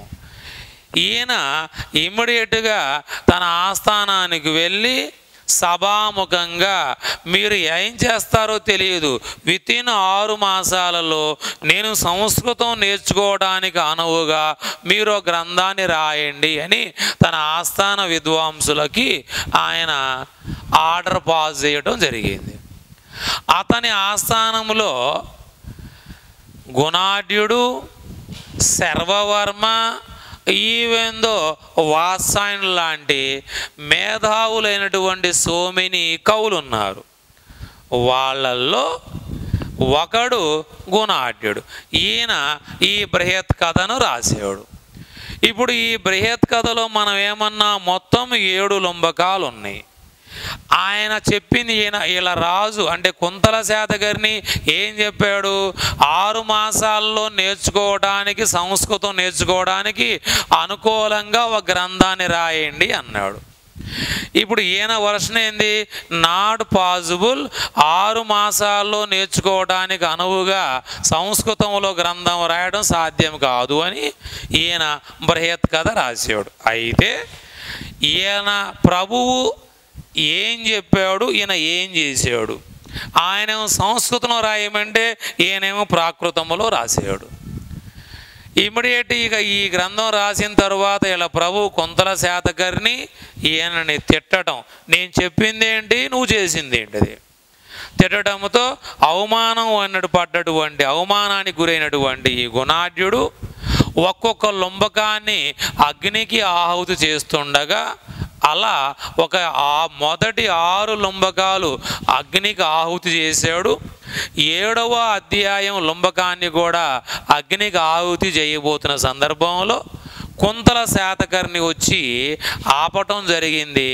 అలా 7వ లుంబకం మిగిలిపోయింది. ఆ 7వ లుంబకాన్ని బేస్ చేసుకొని మనం మాట్లాడుతున్నాం. This is one story.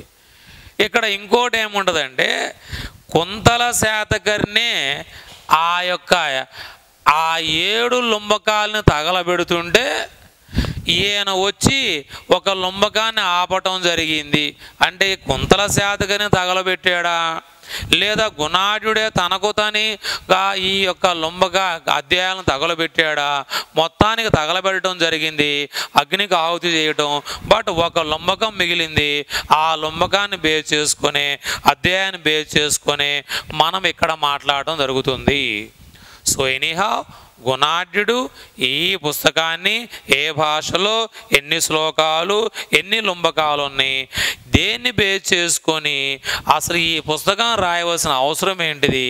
So Kuntala Satakarni ఆయన భార్య మలయావతి, సో ఒక విదేశీ స్త్రీ రాణి, ఆమెని ఇండైరెక్ట్గా ప్రేమించాడని చెప్పొచ్చు. ఆమె అవమానపరచడంతో సంస్కృతం నేర్చుకోవాలన్న ఆలోచనతో వీళ్ళకి వర్కను పురమాయించడం జరిగింది, అనుకూలంగా సంస్కృత గ్రంథం రాయమని. ఆ సందర్భంలో గుణాఢ్యుడు ఈ యొక్క పుస్తకాన్ని రాయటం జరిగింది. సో గుణాఢ్యుడు బృహత్ కథ. అయితే ఈ గుణాఢ్యుడు రాసినటువంటి బృహత్ కథ ఆధారంగా సో మెనీ గ్రంథాలని రాయటం జరిగింది. ఇక్కడ మనకి బిట్ ఎలా అడుగుతున్నాడంటే, ఈ బృహత్ కథ ఆధారంగా ఎవరెవరు ఏ ఏ గ్రంథాలను రాశారు, మ్యాచ్ ద ఫాలోయింగ్లో బిట్ అడుగుతున్నాడు. అంటే వీళ్ళందరూ ఈ గ్రంథాలు రాయటానికి మూలమైన గ్రంథం ఏంటిది? బృహత్ కథ. ఇప్పుడు ఈ బృహత్ కథలో మొదటి 6 లుంబకాలు అగ్నికి ఆహుతి అయినాయి, ఒక్క లుంబకం మిగిలింది. ఆ లుంబకాన్ని బేస్ చేసుకొని ఎవరు ఏమేమి రాశారు అంటే, సో దట్ మీన్స్ సోమదేవసూరి, ఈ సోమదేవసూరి రాసినటువంటి కథా సరిసాగరం అన్నటువంటిది. సోమదేవసూరీస్ కథా సరిసాగరం. ఈ సోమదేవసూరీస్ కథా సరిసాగరంలో శాతవాహన మూలమైనటువంటి, వంశానికి మూలమైన శాతవాహనుని గురించి ఇక్కడ మాట్లాడటం జరుగుతుంది. ఎనీహౌ కథా సరిసాగరం ఎవరు రాశారండి ఈ గ్రంథాన్ని? సోమదేవసూరి. దెన్ వరాహ మిహిరుడు ఈయన రాసినటువంటి బృహత్ సంహిత అండ్ బృహత్ జాతక. సో వరాహ మిహిరాస్ బృహత్ సంహిత and Brihat Jataka. Then one more very important. So క్షేమేంద్రుడు, ఈ క్షేమేంద్రుడు రాసినటువంటి బృహత్ జాతక. సో క్షేమేంద్రుడు రాసినటువంటి బృహత్ జాతక. దెన్ హరిసేనుడు, హరిసేనాస్ బృహత్ కథా కోశం. సో హరిసేనాస్ బృహత్ కథా కోశం, క్షేమేంద్రాస్ బృహత్ జాతక, వరాహ మిహిరాస్ బృహత్ సంహిత అండ్ బృహత్ జాతక. దట్ మీన్స్ సారీ వరాహ మిహిరాస్ బృహత్ సంహిత అండ్ బృహత్ జాతక. క్షేమేంద్రాస్ ఇక్కడ చూడండి, హరిసేనాస్ బృహత్ కథా కోశం and క్షేమేంద్రుని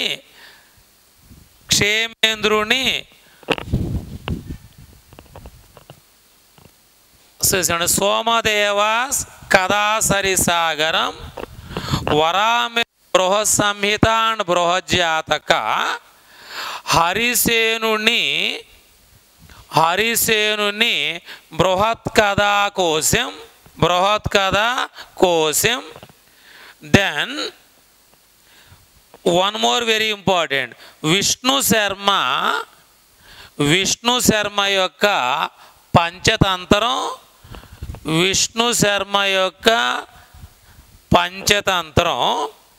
then one more very important.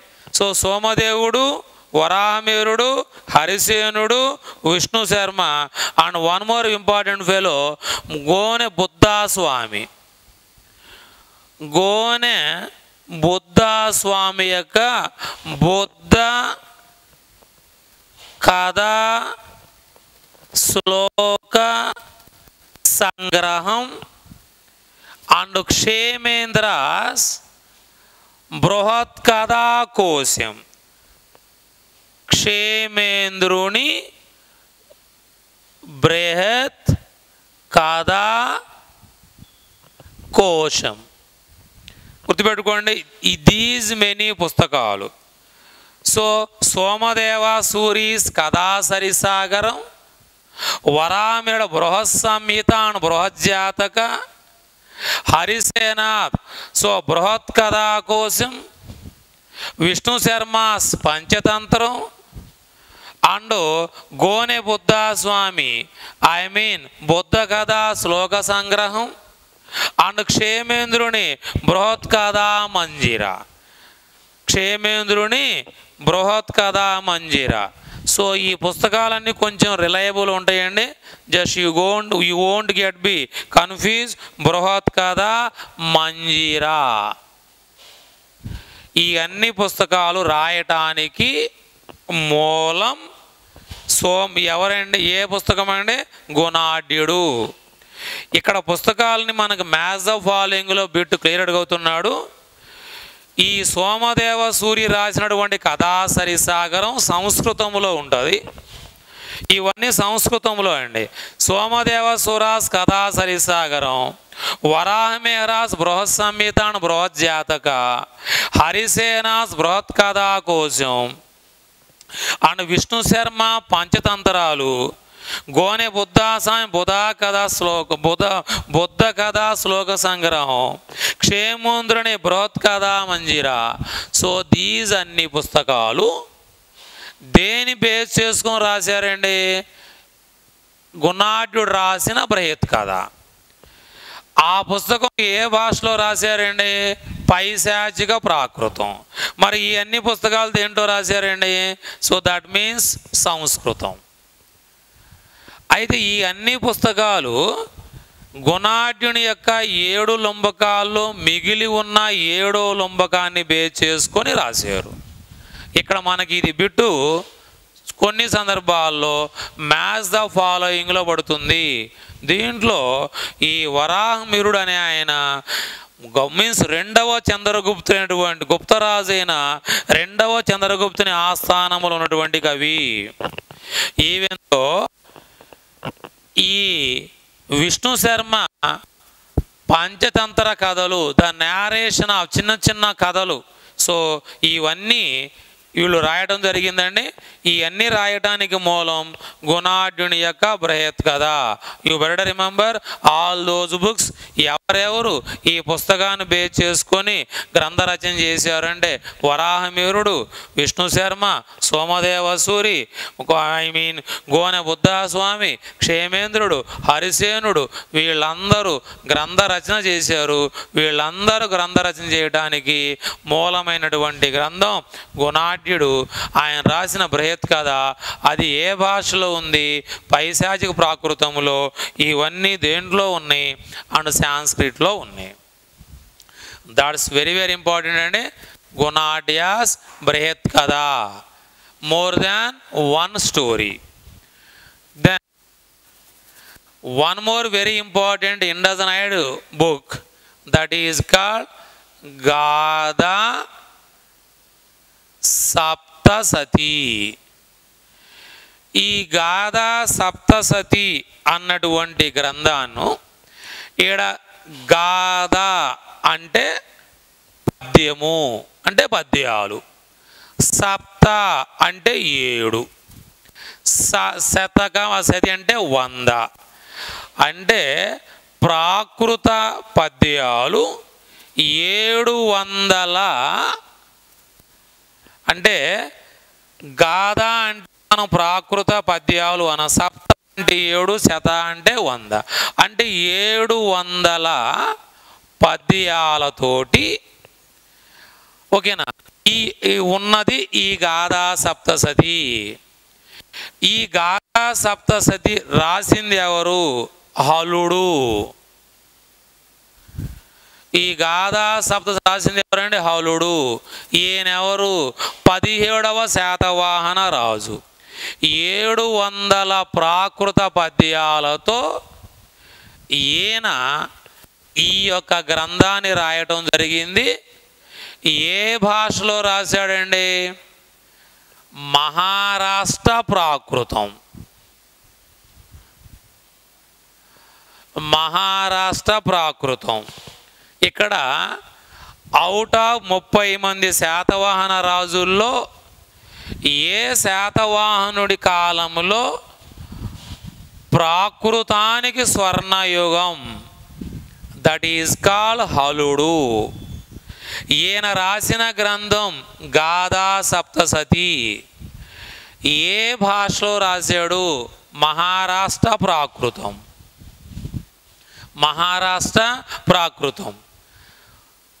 ఒక్క కుంతల శాతకర్ణి కాలంలోనే ఆయన ఈ much given importance for the Sanskrit. ఆయన ఏ పాయింట్ ఆఫ్ వ్యూలో సంస్కృతం నేర్చుకోవాలన్నటువంటి ఎంతుయాజిజం, జిజ్ఞాస, ఆ రాకుమారి కనుక ఆయన కాలంలో మాత్రమే సంస్కృతం అన్నది రాజభాష. అండ్ రెస్ట్ ఆఫ్ 29 మంది శాతవాహన రాజుల్లో ప్రాకృతమే. అండ్ ఎవరి కాలంలో ప్రాకృతానికి స్వర్ణయుగం? సో హలుడు. ఈయన ఎన్నవ శాతవాహన రాజు అండి? 27వ శాతవాహన రాజు. ఈయన రాసినటువంటి గ్రంథం గాథా సప్తసతి 700 ప్రాకృత పద్యాలతోటి ఈయన ఈ గ్రంథాన్ని రాయటం అన్న జరిగింది. ఈయనకున్నటువంటి బిరుదు కవివత్సలుడు. ఇతని యొక్క బిరుదు ఏంటిదండి? కవివత్సలుడు. ఈయన ఈ గ్రంథం రాయటానికి 4 ఆడవారు కూడా సహకరించారు, అంటే కవయిత్రులు. 4 ఆడ కవులు సహాయం చేయటం జరిగింది. వారు అనులక్ష్మి, అనుపలబ్ధ, రేవ అండ్ మాధవి. అంటే ఈ 4 ఆడ కవులు ఈయనకు సహకరించారు పుస్తకం రాయటంలో. అంటే దీన్ని బేస్ చేసుకొని ఆయన కాలంలో శాతవాహన సామ్రాజ్యంలో how much priority is there for female అన్నది మనం అర్థం చేసుకోవాలి. అనులక్ష్మి, అనుపలబ్ధ, రేవ, మాధవి లాంటి సహకారంతో హలుడు ఈ గ్రంథాన్ని రాయటం జరిగింది మహారాష్ట్ర ప్రాకృతంలో. దీంట్లో కొన్ని తెలుగు పదాలు ఉన్నాయి. అత్త, అత్తం, అద్దం, పొట్ట, ఓకేనా, ఇలాంటి కొన్ని తెలుగు పదాలు ఈ యొక్క దీంట్లో ఉన్నాయి. వాట్ ఆర్ దోస్ ఇంపార్టెంట్ అంటే అత్తం, అద్దం, పొట్ట ఇలాంటి సమ్ ఆఫ్ తెలుగు వర్డ్స్ అన్నవి ఈ గ్రంథంలో ఉన్నాయి. దట్స్ ద ఇంపార్టెన్స్ ఆఫ్ హలుడు. ఆయన రాసినటువంటి పుస్తకం గాథా సప్తసతి. ఈయన బేసిక్గా కవి. ఈయన అరౌండ్ ఒక 5 సంవత్సరాల కాలం పాటు పరిపాలన చేశాడు. ఈయన పరిపాలన కాలంలో ప్రాకృతానికి స్వర్ణయుగం. very very important, the Gatha Saptasati. This is one more very important book of Satavahanas. Then next to Leelavati Parinayam. What is the book name? And Leelavati Parinayam. ఈ లీలావతి పరిణయం అన్నటువంటి పుస్తకాన్ని రాసినటువంటి వాడు సో లీలావతి పరిణయం.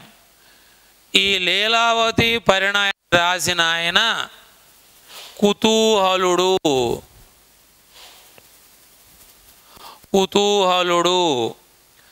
సో కొన్ని సందర్భాల్లో ఈ లీలావతి అన్న పరిణయం అన్న గ్రంథాన్ని ఎవరు రాశారని అడిగి ఆప్షన్స్లో కుతూహల, హలుడు, గుణాఢ్యుడు, సర్వవర్మ ఇలా ఉందనుకోండి, టక్కన మనం చెప్పే ఆన్సర్ ఏంటిదండి అంటే సో కళ్ళు మూసుకొని డైరెక్ట్ ఆన్సర్ కుతూహలుడు.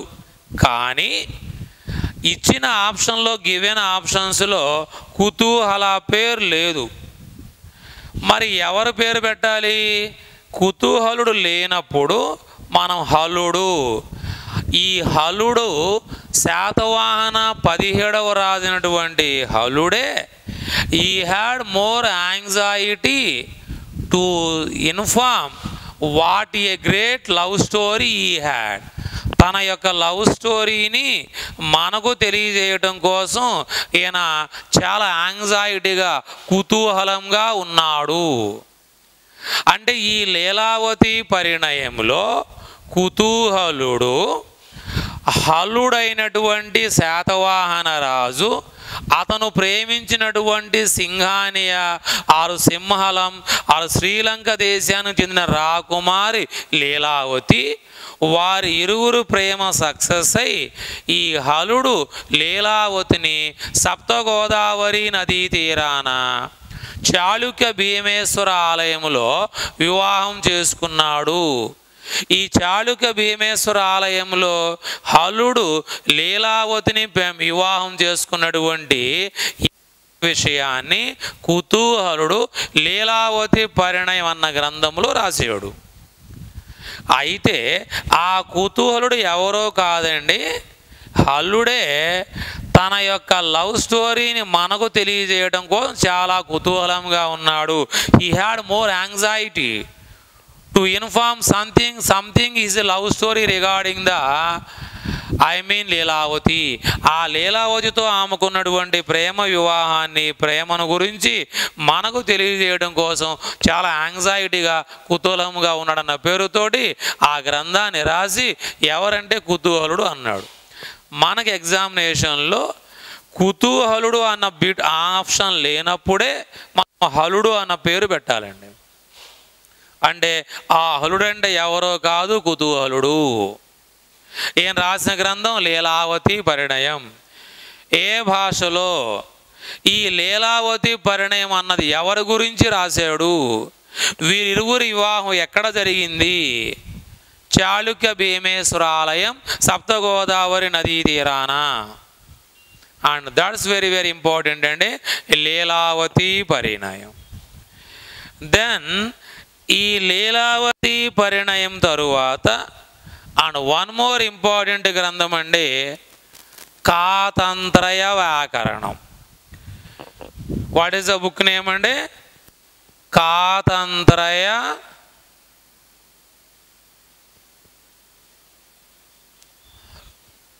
వ్యాకరణం. ఇది రాసింది సర్వవర్మ. ఏ భాష? సంస్కృతం. ఈ సర్వవర్మ ఎవరో కాదు, స్వయంగా గుణాఢ్యునితో పాటు కుంతల శాతకర్ణి ఆస్థానములో ఉన్న ఒక ప్రముఖ కవి. ఆ కుంతల శాతకర్ణి 6 మాసాలలో సంస్కృతం నేర్చుకోవడానికి అనువుగా ఒక గ్రంథాన్ని రాయమని వాళ్ళని పురమాయించాడు అనుకున్నాం చూసారా. ఆ కాన్సెప్ట్లో ఈయన ఈ యొక్క సంస్కృతములో ఈ గ్రంథాన్ని రాయటం జరిగింది. ఏ భాషలో అండి? సంస్కృతం. శర్వవర్మేమో సంస్కృతంలో రాస్తే గుణాఢ్యుడేమో ఆయన మీన్స్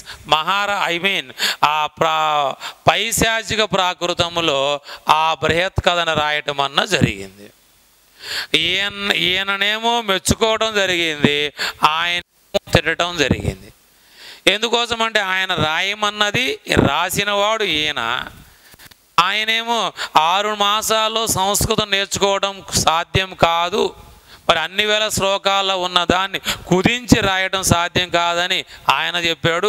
ఈయనేమో కుదించి శర్వవర్మ ఈ యొక్క కాతంత్రయ వ్యాకరణాన్ని 6 మాసాలు నేర్చుకోవడానికి అనుకూలంగా ఈ గ్రంథం.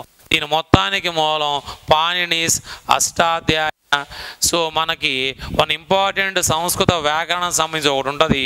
సో దాన్ని బేస్ చేసుకొని ఈయన 6 నెలల్లో సంస్కృతం ఎలా నేర్చుకోవాలి అన్న పాయింట్ ఆఫ్ వ్యూలో ఇక్కడ ఈ గ్రంథాన్ని రాయటం అన్న జరిగింది.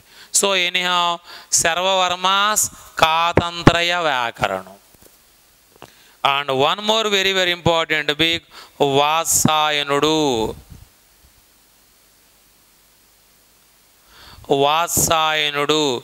ఈ వాత్సాయనుడు ఈ ఆల్సో వన్ ఆఫ్ ద కవి ఈ కుంతల వ్యక్తి.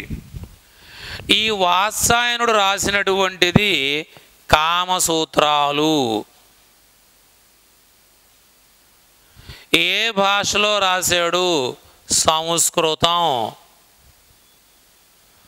ఈయన ఏ భాషలో రాశాడండి? సంస్కృతం. సో వాత్సాయనుని కామసూత్రాలు. ఈయన ఆ కామసూత్రాలు అన్నటువంటి ఆ కామసూత్రం అన్న గ్రంథములో శృంగార జీవితానికి సంబంధించిన వివిధ రకాల భంగిమలతో ఏ విధమైనటువంటి ఫీలింగ్స్ లేకుండా ఈయన క్లియర్గా ఆయన ఈ గ్రంథములో రాయటం అన్న జరిగింది. సో ఈ వాత్సాయనుడు రాసినటువంటి ఈ గ్రంథములో కుంతల శాతకర్ణి తన భార్య అయినటువంటి మలయవతితో ఒక శృంగార కామ క్రీడ చేస్తున్న సందర్భంలో ఆమె మరణించింది అని రాశాడు.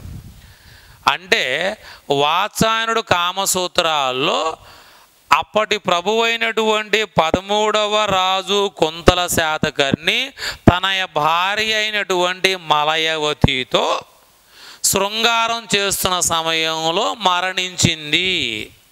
ఇంతకీ వాట్ ఈజ్ ద కామక్రీడ? ఆయన చేస్తున్నటువంటి ఆ కామక్రీడ పేరేంటిది? This is very very important bit for us. That is called కరీర్త. అంటే కరీర్త అన్నటువంటి కామక్రీడ ఆమెతో చేస్తున్న సందర్భంలో ఆమె మరణించింది. ఇలాంటి విషయాల గురించి ఏమాత్రం ఫీలింగ్స్ లేకుండా రకరకాల భంగిమలతో ఈ వాత్సాయనుడు ఈ గ్రంథములో రాయటం అన్న జరిగింది.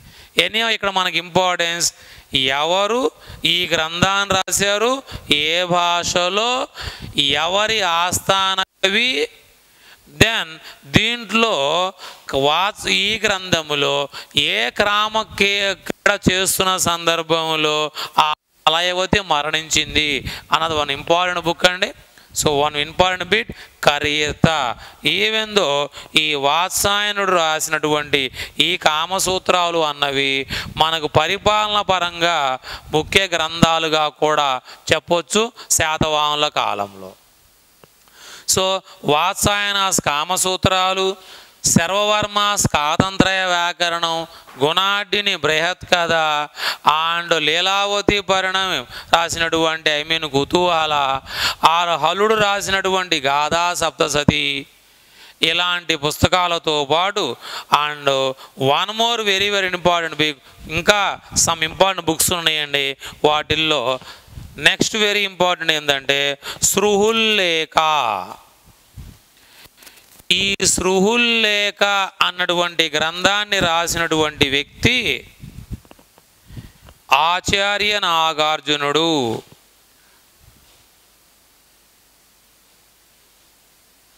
సృహుల్లేఖ ఈయన రాసిన దాదాపు 20+ సంస్కృతంలో రాసినటువంటి గ్రంథాలలో ద మోస్ట్ ఇంపార్టెంట్ గ్రంథం Suhrullekha, written by Acharya Nagarjuna alias Nagasena. ఈ నాగసేనుడు అలియాస్ ఆచార్య నాగార్జున రాసినటువంటి దాదాపు 20 పైబడి గ్రంథాలలో ఇవన్నీ గ్రంథాలను సాంస్క్రిట్లో రాశాడు. వాటిల్లో the most important Suhrullekha, that means a letter to Yajnasri Satakarni. ఈ యజ్ఞశ్రీ శాతకర్ణికి ఈయన రాసిన ఉత్తరము. దీంట్లో ఈయన యజ్ఞశ్రీ శాతకర్ణి ఈయన ఏదో క్వశ్చన్లు అడగటం, దానికి ఈయన ఆన్సర్లు. ఈ వీళ్ళిరువురు మధ్య జరిగిన సంభాషణ ఆర్ వీరిద్దరు మధ్య జరిగిన ఈ ఉత్తర ప్రత్యుత్తరాలు, దట్ ఈస్ సృహుల్లేఖ. ఇక ఒక రిలయబుల్ పుస్తకం ఉంటుంది.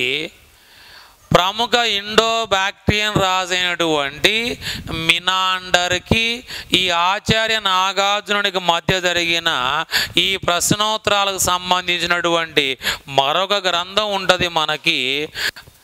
ఓకేనా? So that is very very important.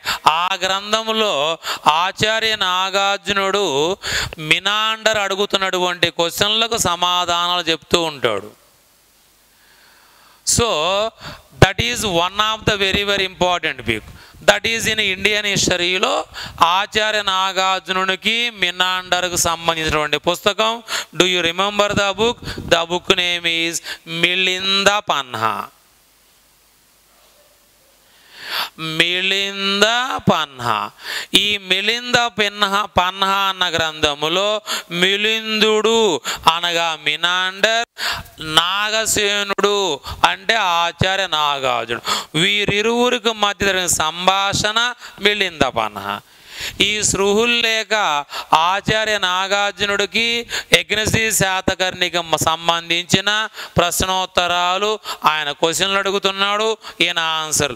ఇక్కడ వీళ్ళిద్దరి మధ్యన ప్రశ్నోత్తరాలు ఇక్కడ వీళ్ళిద్దరి మధ్యన ప్రశ్నోత్తరాలు దేనికి సంబంధించిన అంటే బౌద్ధ మతానికి సంబంధించినవి. కనుక సృహుల్లేఖ ఏ లెటర్ టు యజ్ఞశ్రీ శాతకర్ణి.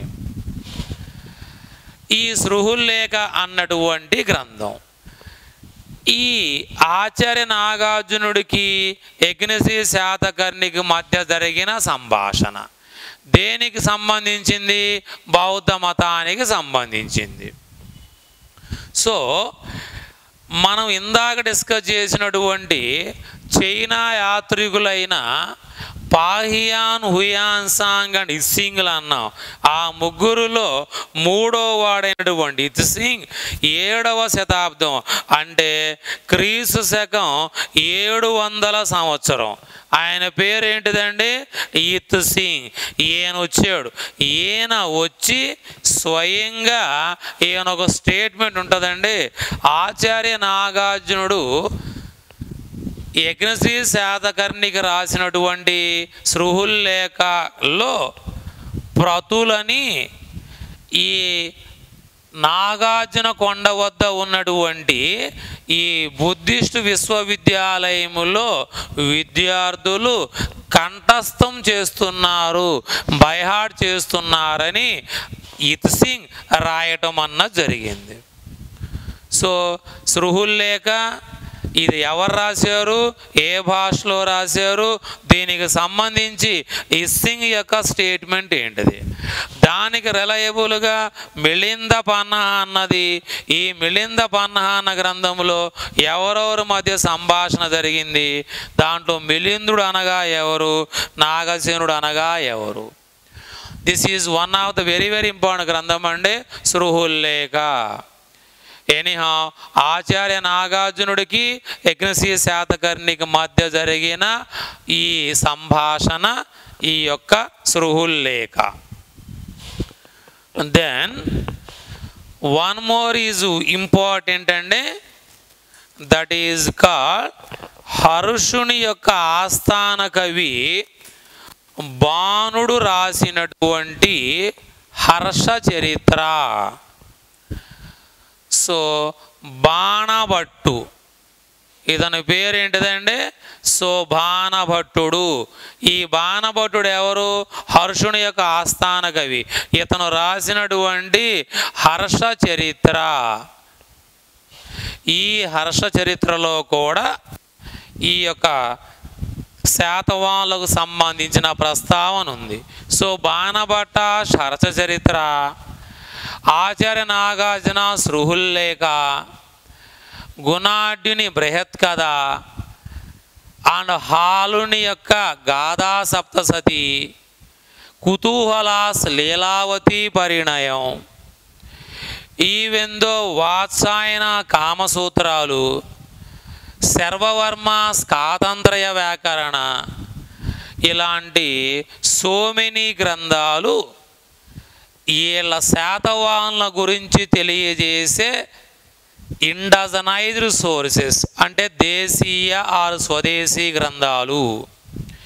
ఈ యొక్క స్వదేశీ గ్రంథాలు ఇందాక మనం డిస్కస్ చేసినటువంటి సోకాల్డ్ 5 విదేశీ గ్రంథాలు, ఐ మీన్ ఈ క్లాడియస్ టోలోమీ, న్యాచురల్ హిస్టరీ, వాళ్ళు రాసినటువంటి ఆ సో మెనీ విదేశీ గ్రంథాలు, ఈవెందో పురాణాలు, బ్రాహ్మణాలు అంటే మతపరమైనటువంటి ఈ యొక్క సాహిత్యపరమైన ఆధారాల్ని బేస్ చేసుకొని, అండ్ శాసనాలు, నాణ్యాలు, బోత్ ఆర్ కమ్స్ అండర్ పురావస్తు, వీటిని బేస్ చేసుకొని మనం శాతవాహనుల గురించి మాట్లాడుతున్నాం.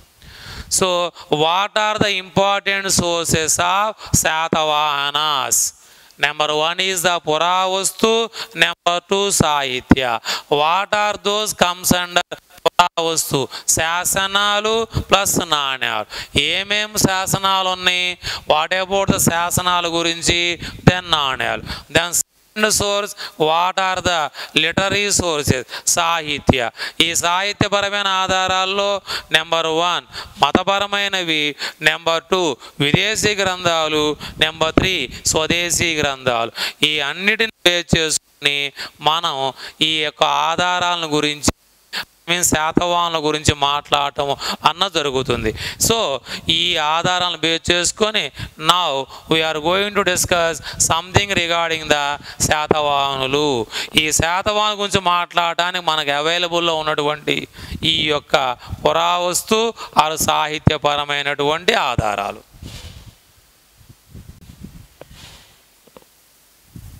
నౌ మనం ఇక్కడ ఈ క్లాసులో ఇప్పటి వరకు మనం ప్రీవియస్ గతంలో శాతవాహనులకు సంబంధించినటువంటి ఆధారాల గురించి మాట్లాడాం. అయితే ఇప్పుడు ఆ శాతవాహనులకు సంబంధించిన రకరకాల పురావస్తు అండ్ సాహిత్యపరమైన ఆధారాలను బేస్ చేసుకొని మనం శాతవాహనుల గురించి మాట్లాడాం. అయితే ఈ శాతవాహనుల ఉనికికి సంబంధించి ఈ శాతవాహనులు బేసికల్గా ఏ ప్రాంతానికి చెందినవారు అన్న పాయింట్ ఆఫ్ వ్యూలో రకరకాల అభిప్రాయాలు ఉన్నాయి, అంటే భిన్న వాదాలు ఉన్నాయి. ఎవరు ఏ రకమైన వాదాన్ని చెప్పడం జరిగింది అన్నది మనం ఇక్కడ డిస్కస్ చేద్దాం. ఇక్కడ 1 బిట్ కన్ఫామ్ అడుగుతున్నాడు. What are those different ideology are the opinion regarding the origin of the Satavahanas? ఈ శాతవాహనులు ఏ ప్రాంతానికి చెందినవారు? సో భిన్న వాదాలు అంటే different type of opinions or ideologies. ఎవరికి సంబంధించినవండి? శాతవాహనులు ఏ ప్రాంతానికి చెందినవారు? వీళ్ళల్లో నెంబర్ 1 విఎన్ సుక్తాంకర్. ఈ విఎన్ సుక్తాంకర్ యొక్క వాదము కర్ణాటక వాదం. అంటే ఈయన అభిప్రాయంలో ఈ యొక్క ఆ శాతవాహనులు అన్నవారు కర్ణాటక ప్రాంతానికి చెందినవారు. ఇప్పుడు ఈయన కర్ణాటక వాదాన్ని బలపరచడానికి ప్రధానంగా 2 విషయాలు. ప్రముఖ పల్లవ రాజైన శివస్కందవర్మ యొక్క హిర అడగవల్లి మైదవోలు శాసనాలు, దానితో పాటుగా అత్యంత ముఖ్యమైనటువంటిది ప్రముఖ శాతవాహన చిట్టవరి 30వ రాజైన 3వ పులోమావి. ఈ 3వ పులోమావి యొక్క మ్యాకధోని శాసనం. ఇది ప్రస్తుతం మనకి కర్ణాటకలోని బళ్ళారి ప్రాంతంలో వెరీ నియర్ టు సింతనూరు మ్యాకధోని వద్ద లభించింది. అంటే సో బళ్ళారి జిల్లాలోని సింతనూరుకి నియర్గా ఉన్న మ్యాకధోని ప్రాంతంలో లభించింది. ఇప్పుడు ఈయన కర్ణాటక ప్రాంతానికి చెందినవారు శాతవాహనులు అనటానికి ద మేజర్ ఏంటిదంటే ఇది.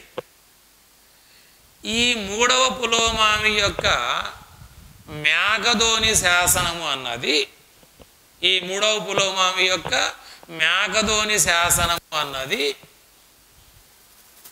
కన్నడములో అంటే బళ్ళారిలో ఉంది అంటాం. ఇది శాతవాహనుల యొక్క నాశనాన్ని గురించి, నాశనం గురించి ఉంటుంది. ఈవెన్ శాతవాహనుల నాశనంతో పాటుగా శాతవాహనుల కాలము నాటి గ్రామ పరిపాలన, ఈ గ్రామ పరిపాలన కూడా ఆధారం ఈ మ్యాకధోని శాసనం. ఈ శాసనాన్ని బేస్ చేసుకొని విఎన్ సుక్తాంకర్ ఏమని అభిప్రాయపడ్డాడంటే శాతవాహనులు కర్ణాటక ప్రాంతానికి చెందినవారు. దెన్ ఇంకొక ఆయన ఉన్నాడు వివి మిరాసి అండ్ 1 more పర్సన్ ఎవరండి? వివి సో మిరాసి.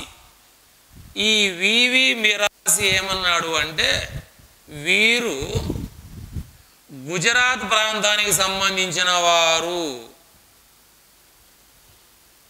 సో ఇది ఈయన యొక్క అభిప్రాయాన్ని మెజారిటీ హిస్టోరియన్స్ అన్నవారు కొట్టిపడేశారు. ఏనయా వివి మిరాసి యొక్క అభిప్రాయం ఏంటిది? They are belongs to Gujarat. అంటే ఈ మొదటి శాతకర్ణి మాల్వా, అవంతి లాంటి రాజ్యాలను ఆక్రమించుకొని తన యొక్క రాజ్యాన్ని ఫర్దర్గా పశ్చిమం వైపు విస్తరించాడు అన్నదాన్ని బేస్ చేసుకొని వివి మిరాసి వీరు గుజరాత్ ప్రాంతానికి చెందినవారు అని అన్నాడు. Then and 1 more very important, వీటి శ్రీనివాస అయ్యంగార్. ఈయన వాదం సో మహారాష్ట్ర వాదం. అయితే ఈ అభిప్రాయాన్ని ఎక్కువ మంది బలపరిచారు. ఈ యొక్క వీటి శ్రీనివాస్ అయ్యంగారి యొక్క అభిప్రాయాన్ని బలపరచడానికి ఈయన మహారాష్ట్ర వాదాన్ని బలపరచడానికి, వీళ్ళు మహారాష్ట్ర ప్రాంతవాసులు, వీళ్ళు మూలం అనడానికి ప్రధానమైంది దాదాపుగా దేవి నాగనిక యొక్క నానాగఢ్ శాసనం, గౌతమి బాలాశ్రీ యొక్క నాసిక్ శాసనం, ఈవెందో కన్హార్ కృష్ణుని యొక్క కార్లే నాసిక్ శాసనాలు, అంటే శాతవాహనులకు సంబంధించినటువంటి ఎక్కువ శాసనాలు మహారాష్ట్రలో లభించడం, శాతవాహనుల్లో తొలి శాతవాహనులు అప్ టు 23 వరకు ఉన్న గౌతమిపుత్ర శాతకర్ణి వరకు వీళ్ళందరూ ప్రతిష్టానపురం కేంద్రంగా పరిపాలించడం, అంటే ప్రతిష్టానపురం అన్నది మహారాష్ట్రలో ఉండటం, ఈ అన్నిటిని బేస్ చేసుకొని ఈయన మహారాష్ట్ర అన్నది వీరు జన్మస్థలమని, ఆ తరువాత వీరు మహారాష్ట్ర అంటే గౌతమిపుత్ర శాతకర్ణి తరువాత బలహీనులైనటువంటి మలి శాతవాహనుల కాలంలో శకుల చేతిలో ఓడిపోయి తమ యొక్క రాజ్యాన్ని ఫరదర్గా కృష్ణా తీరం వైపుకి, తీరాంధ్ర వైపుకి విస్తరించి అండ్ ధాన్య కటకం కేంద్రంగా పరిపాలన చేశారని రెండవ పులోమావి అలియాస్ వాసిష్ఠపుత్ర పులోమావి తీరాంధ్ర వైపు రాజ్యాన్ని విస్తరించాడు అని చెప్తున్నాడు. ఎనీహా ఈ శ్రీనివాస అయ్యంగారి యొక్క అభిప్రాయం మహారాష్ట్రవాదం. దెన్ దీని తరువాత and one more very important, so Dama Rajireddy ఈయనతో పాటుగా బ్రహ్మానందం లాంటి మీన్స్ వారు, ఈ శాతవాహనులు అన్నవారు తెలంగాణ ప్రాంతానికి చెందినవారు. ఇప్పుడు వీరిలో మేజర్గా దామారాజిరెడ్డి శాతవాహనులు తెలంగాణ ప్రాంతానికి చెందినవారు అని ఆయన చెప్పడానికి, వాదించడానికి బలమైన కారణం, శాతవాహనుల కాలం నాటి నాణ్యాలు మనం సోమిని ప్రాంతాలు లభించాయని చెప్పి ప్రీవియస్ క్లాసు మనం డేటా ఇచ్చాం. వాటిల్లో తెలంగాణ ప్రాంతంలోని ఇప్పుడు ఉమ్మడి కరీంనగర్ జిల్లాలో ఉన్నటువంటి కోడిలింగాల, దాంతోపాటుగా మెదక్ జిల్లాలో ఉన్నటువంటి కొండాపూర్ ప్రాంతాలని ఆయన బేస్ చేసుకున్నాడు. అందులో అంటే ఎక్కువ నాణ్యాలు సిరి శాతవాహన సిరిమతో, అంటే రాయ సిముఖ శాతవాహన, ఆ రాయ సిముఖ శాతవాహన సిరిమతో అన్నటువంటి నామధేయముతో ఈ సిముకుని సంబంధించినటువంటి సోమిని నాణ్యాలు మెదక్ జిల్లాలోని కొండాపూర్లో లభించడం, దీన్ని బేస్ చేసుకొని శాతవాహన రాజ్య స్థాపకుడైనటువంటి సిముకుడు బేసిక్గా వాళ్ళు తెలంగాణ ప్రాంతానికి చెందినవారు కాబట్టి తెలంగాణలోని కొండాపూర్ కేంద్రంగా పరిపాలన చేశారు. అక్కడి నుంచే వీరు మహారాష్ట్ర వైపు పయనించడం జరిగింది. వీళ్ళ యొక్క మూలము తెలంగాణ అని చెప్పి వీళ్ళు మాట్లాడటం జరిగింది. కానీ వీళ్ళ మూలం తెలంగాణ కాదని, సో ఆ తెలంగాణ ప్రాంతంలో ఉన్నటువంటి మెదక్ జిల్లాలో కొండాపూర్లో ఎక్కువగా ఈయన నాణ్యాలు దొరికాయి కాబట్టి కొండాపూర్ అన్నది ఈ శాతవాహనుల అంటే సిముకుని కాలంలో అది మింట్ స్టేషన్ అయి ఉండొచ్చు అన్న అభిప్రాయాన్ని కొంతమంది బలపరిచారు. ఏదేమైనా దామారాజిరెడ్డి, బ్రహ్మానంద లాంటి వారు ఈ యొక్క శాతవాహనులు అన్నవారు తెలంగాణ ప్రాంతానికి చెందిన వారుగా చెప్పటం అన్న జరిగింది. Then Gutti Venkatrao, Barnett, Russell, so even though Maremanda Ramarao, ఈ Maremanda Ramarao, Barnett, Russell and Gutti Venkatrao లాంటి సో మెనీ కవులు, వీళ్ళలో ప్రధానంగా గుత్తి వెంకట్రావు లాంటి వారు, వీరు ఏ ప్రాంతానికి చెందినవారు?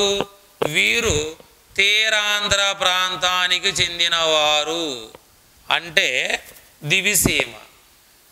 వీరు తీరాంధ్ర ప్రాంతానికి చెందినవారని వీరు ఈ రాజ్యానికి మూలమైనటువంటి సిముకుడు తన తండ్రి అయినటువంటి శాతవాహనుడు, ఈ శాతవాహనుడిని పెంచినటువంటి దీపకర్ణి, ఈ దీపకర్ణి అనే ఆయన శ్రీ ఆంధ్ర మహావిష్ణువు అన్నటువంటి శ్రీకాకుళం కేంద్రంగా పరిపాలించిన వారు. శ్రీకాకుళం అంటే ప్రస్తుతం ఈ కృష్ణా జిల్లాలో ఉన్నటువంటి దివిసీమ. అంటే వీళ్ళ మూలాలు శ్రీకాకుళము అంటే కృష్ణా జిల్లాలోని దివిసీమ. ఆ ప్రాంతాల నుంచి వీరు ప్రతిష్టానపురం వైపుకి వెళ్ళినట్టుగా మహారాష్ట్రలో, అక్కడి నుంచి మరలా తీరాంధ్రలో ధాన్యకటం కేంద్రంగా పరిపాలించారు. సో వీరికి సంబంధించినటువంటి కొన్ని నాణాలు మనకు శాలిగుండంలో అంటే శ్రీకాకుళంలో లభించటం. కనుక వీళ్ళ అభిప్రాయం ప్రకారం శాతవాహనులు ఆంధ్ర ప్రాంతానికి చెందినవారు, అంటే తీరాంధ్ర ప్రాంతానికి చెందినవారు. So Srikakulam, that's very very important. So దీనికి సంబంధించిన నాణ్యాలు లభించడం, వీరు ఈ ప్రాంతం నుంచే ఈ మహారాష్ట్రలోని దట్ మీన్స్ ప్రతిష్టానపురంగానికి వెళ్ళిపోవడం.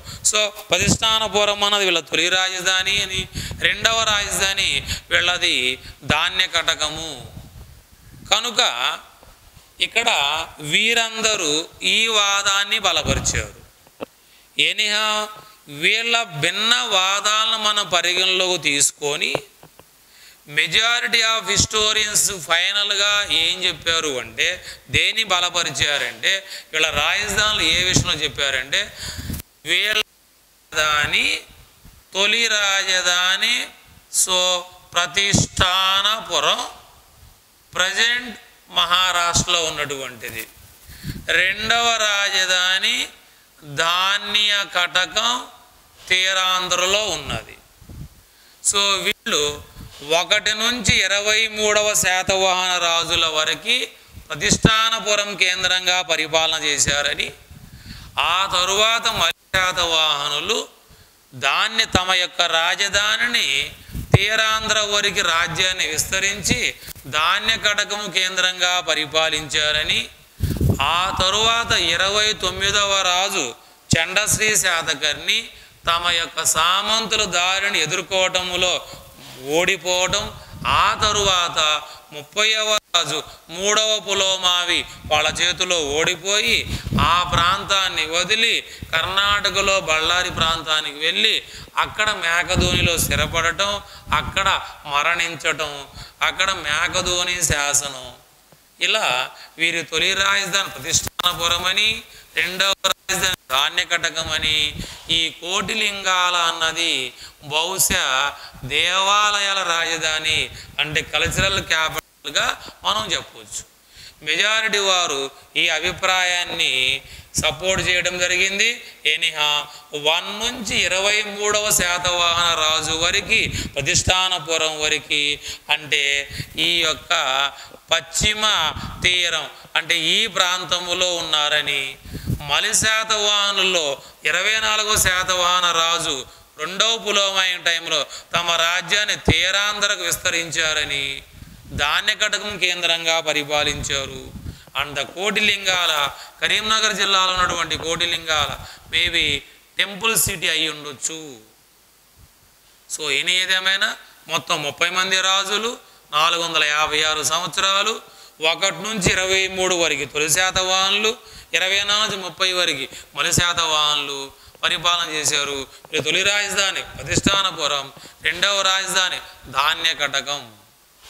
సో ఇది డిఫరెంట్ అభిప్రాయాల నుంచి ఫైనల్ కన్క్లూజన్. ఏదేమైనా ఇక్కడ మనకి ఎగ్జాంపుల్ ఎవరెవరు ఏ అభిప్రాయాన్ని బలపరిచారు, ఇలా భిన్న అభిప్రాయాలు ఆరు భిన్న వాదాలు ఈ V N Sukthankar, V V Mirashi and V T Srinivas Iyengar, Dama Rajareddy along with the Brahmanandam, Gutti Venkatrao, Barnett Russell and ఈ మారేమండ రామారావు లాంటి వారు ఏ వాదాన్ని బలపరిచారు.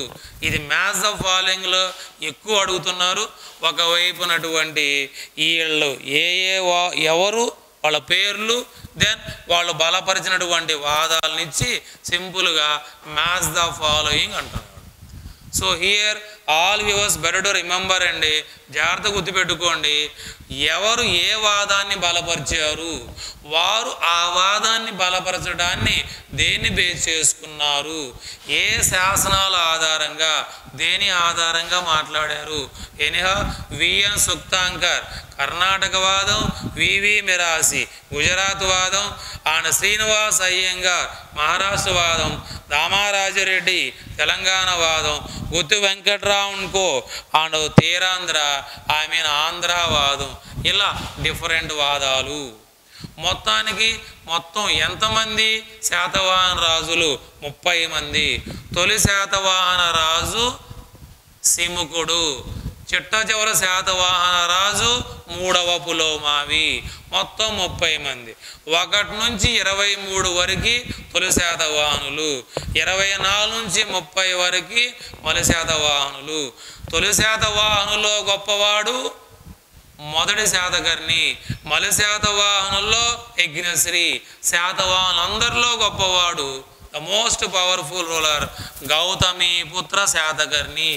ఈ గౌతమీపుత్ర శాతకర్ణి కాలంలోనే శాతవాహన సామ్రాజ్యం ఈ యొక్క ఉత్తరములో రాజ్మహల్ కొండల వరకు, అంటే ఇక్కడ మనకి ఆరావళి పర్వతాలు, దక్షిణాన కడలూరు, తూర్పున దాదాపుగా ఈ బే ఆఫ్ బెంగాల్, అరేబియా, సౌత్లో కడలూరు, అంటే ఈ 3 సముద్రాల మధ్య ప్రాంతం మొత్తం ఈ గౌతమిపుత్ర శాతకర్ణి కాలంలో ఇంతటి విశాలమైన సామ్రాజ్య విస్తరణ జరిగింది.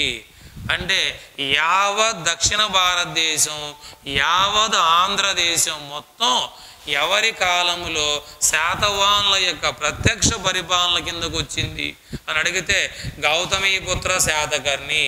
ఈ గౌతమీపుత్ర శాతకర్ణి ఇంతటి విశాలమైనటువంటి సామ్రాజ్యాన్ని విస్తరించాడు. అంటే ఈయన ఆల్దో శాతవాహన రాజులందరిలో గొప్పవాడు. ఇతని తదనంతరం శాతవాహన సామ్రాజ్యం అన్నది క్షీణించడం ప్రారంభమైంది. ఫర్దర్గా తీరాంధ్ర వైపుకు విస్తరించడం జరిగింది. 29వ శాతవాహన రాజు అయినటువంటి చండశ్రీ తమ సామంతులైనటువంటి ఇక్ష్వాకులు, పల్లవులు చేతిలో ఓటమిని పొంది ఫైనల్గా 30వ రాజు అయినటువంటి ఈ 3వ పులోమావి వారి చేతులు ఓడిపోయి ఆ ప్రాంతాన్ని వదిలి బళ్ళారి ప్రాంతంలో మేకదోనికి వెళ్ళి అక్కడ స్థిరపడటం అన్న జరిగింది. సో ఈ అభిప్రాయాన్ని మెజారిటీ వాళ్ళు చెప్పటం అన్న జరిగింది. సో ఇవి డిఫరెంట్ వాదాలు. మనం నెక్స్ట్ క్లాస్ నెక్స్ట్ వీడియోలో శాతవాహనుల కాలం నాటి political history, what are those important Satavahana చక్రవర్తులు, మనం 30 మంది అవసరం లేదు, వెరీ ఇంపార్టెంట్. 1వ శాతవాహన 3, 6, 13, 17, 23, 24, 25 అండ్ 27, 28, 29, 30 ఈ యొక్క శాతవాహన చక్రవర్తుల గురించి వాళ్ళ కాలంలో జరిగిన విషయాల గురించి మనం శాతవాహనాస్ పొలిటికల్ హిస్టరీలో నెక్స్ట్ వీడియోలో మాట్లాడదాం. So these are the very important.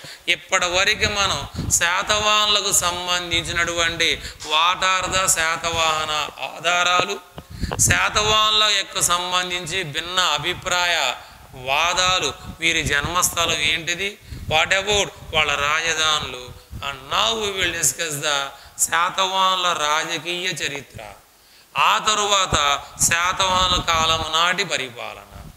So ఈ చాప్టర్ అన్నది అత్యంత ముఖ్యమైనటువంటిది ఆంధ్ర హిస్టరీలో. మనం నెక్స్ట్ వీడియోలో శాతవాహనుల కాలం నాటి పొలిటికల్ స్టోరీని గురించి మాట్లాడదాం.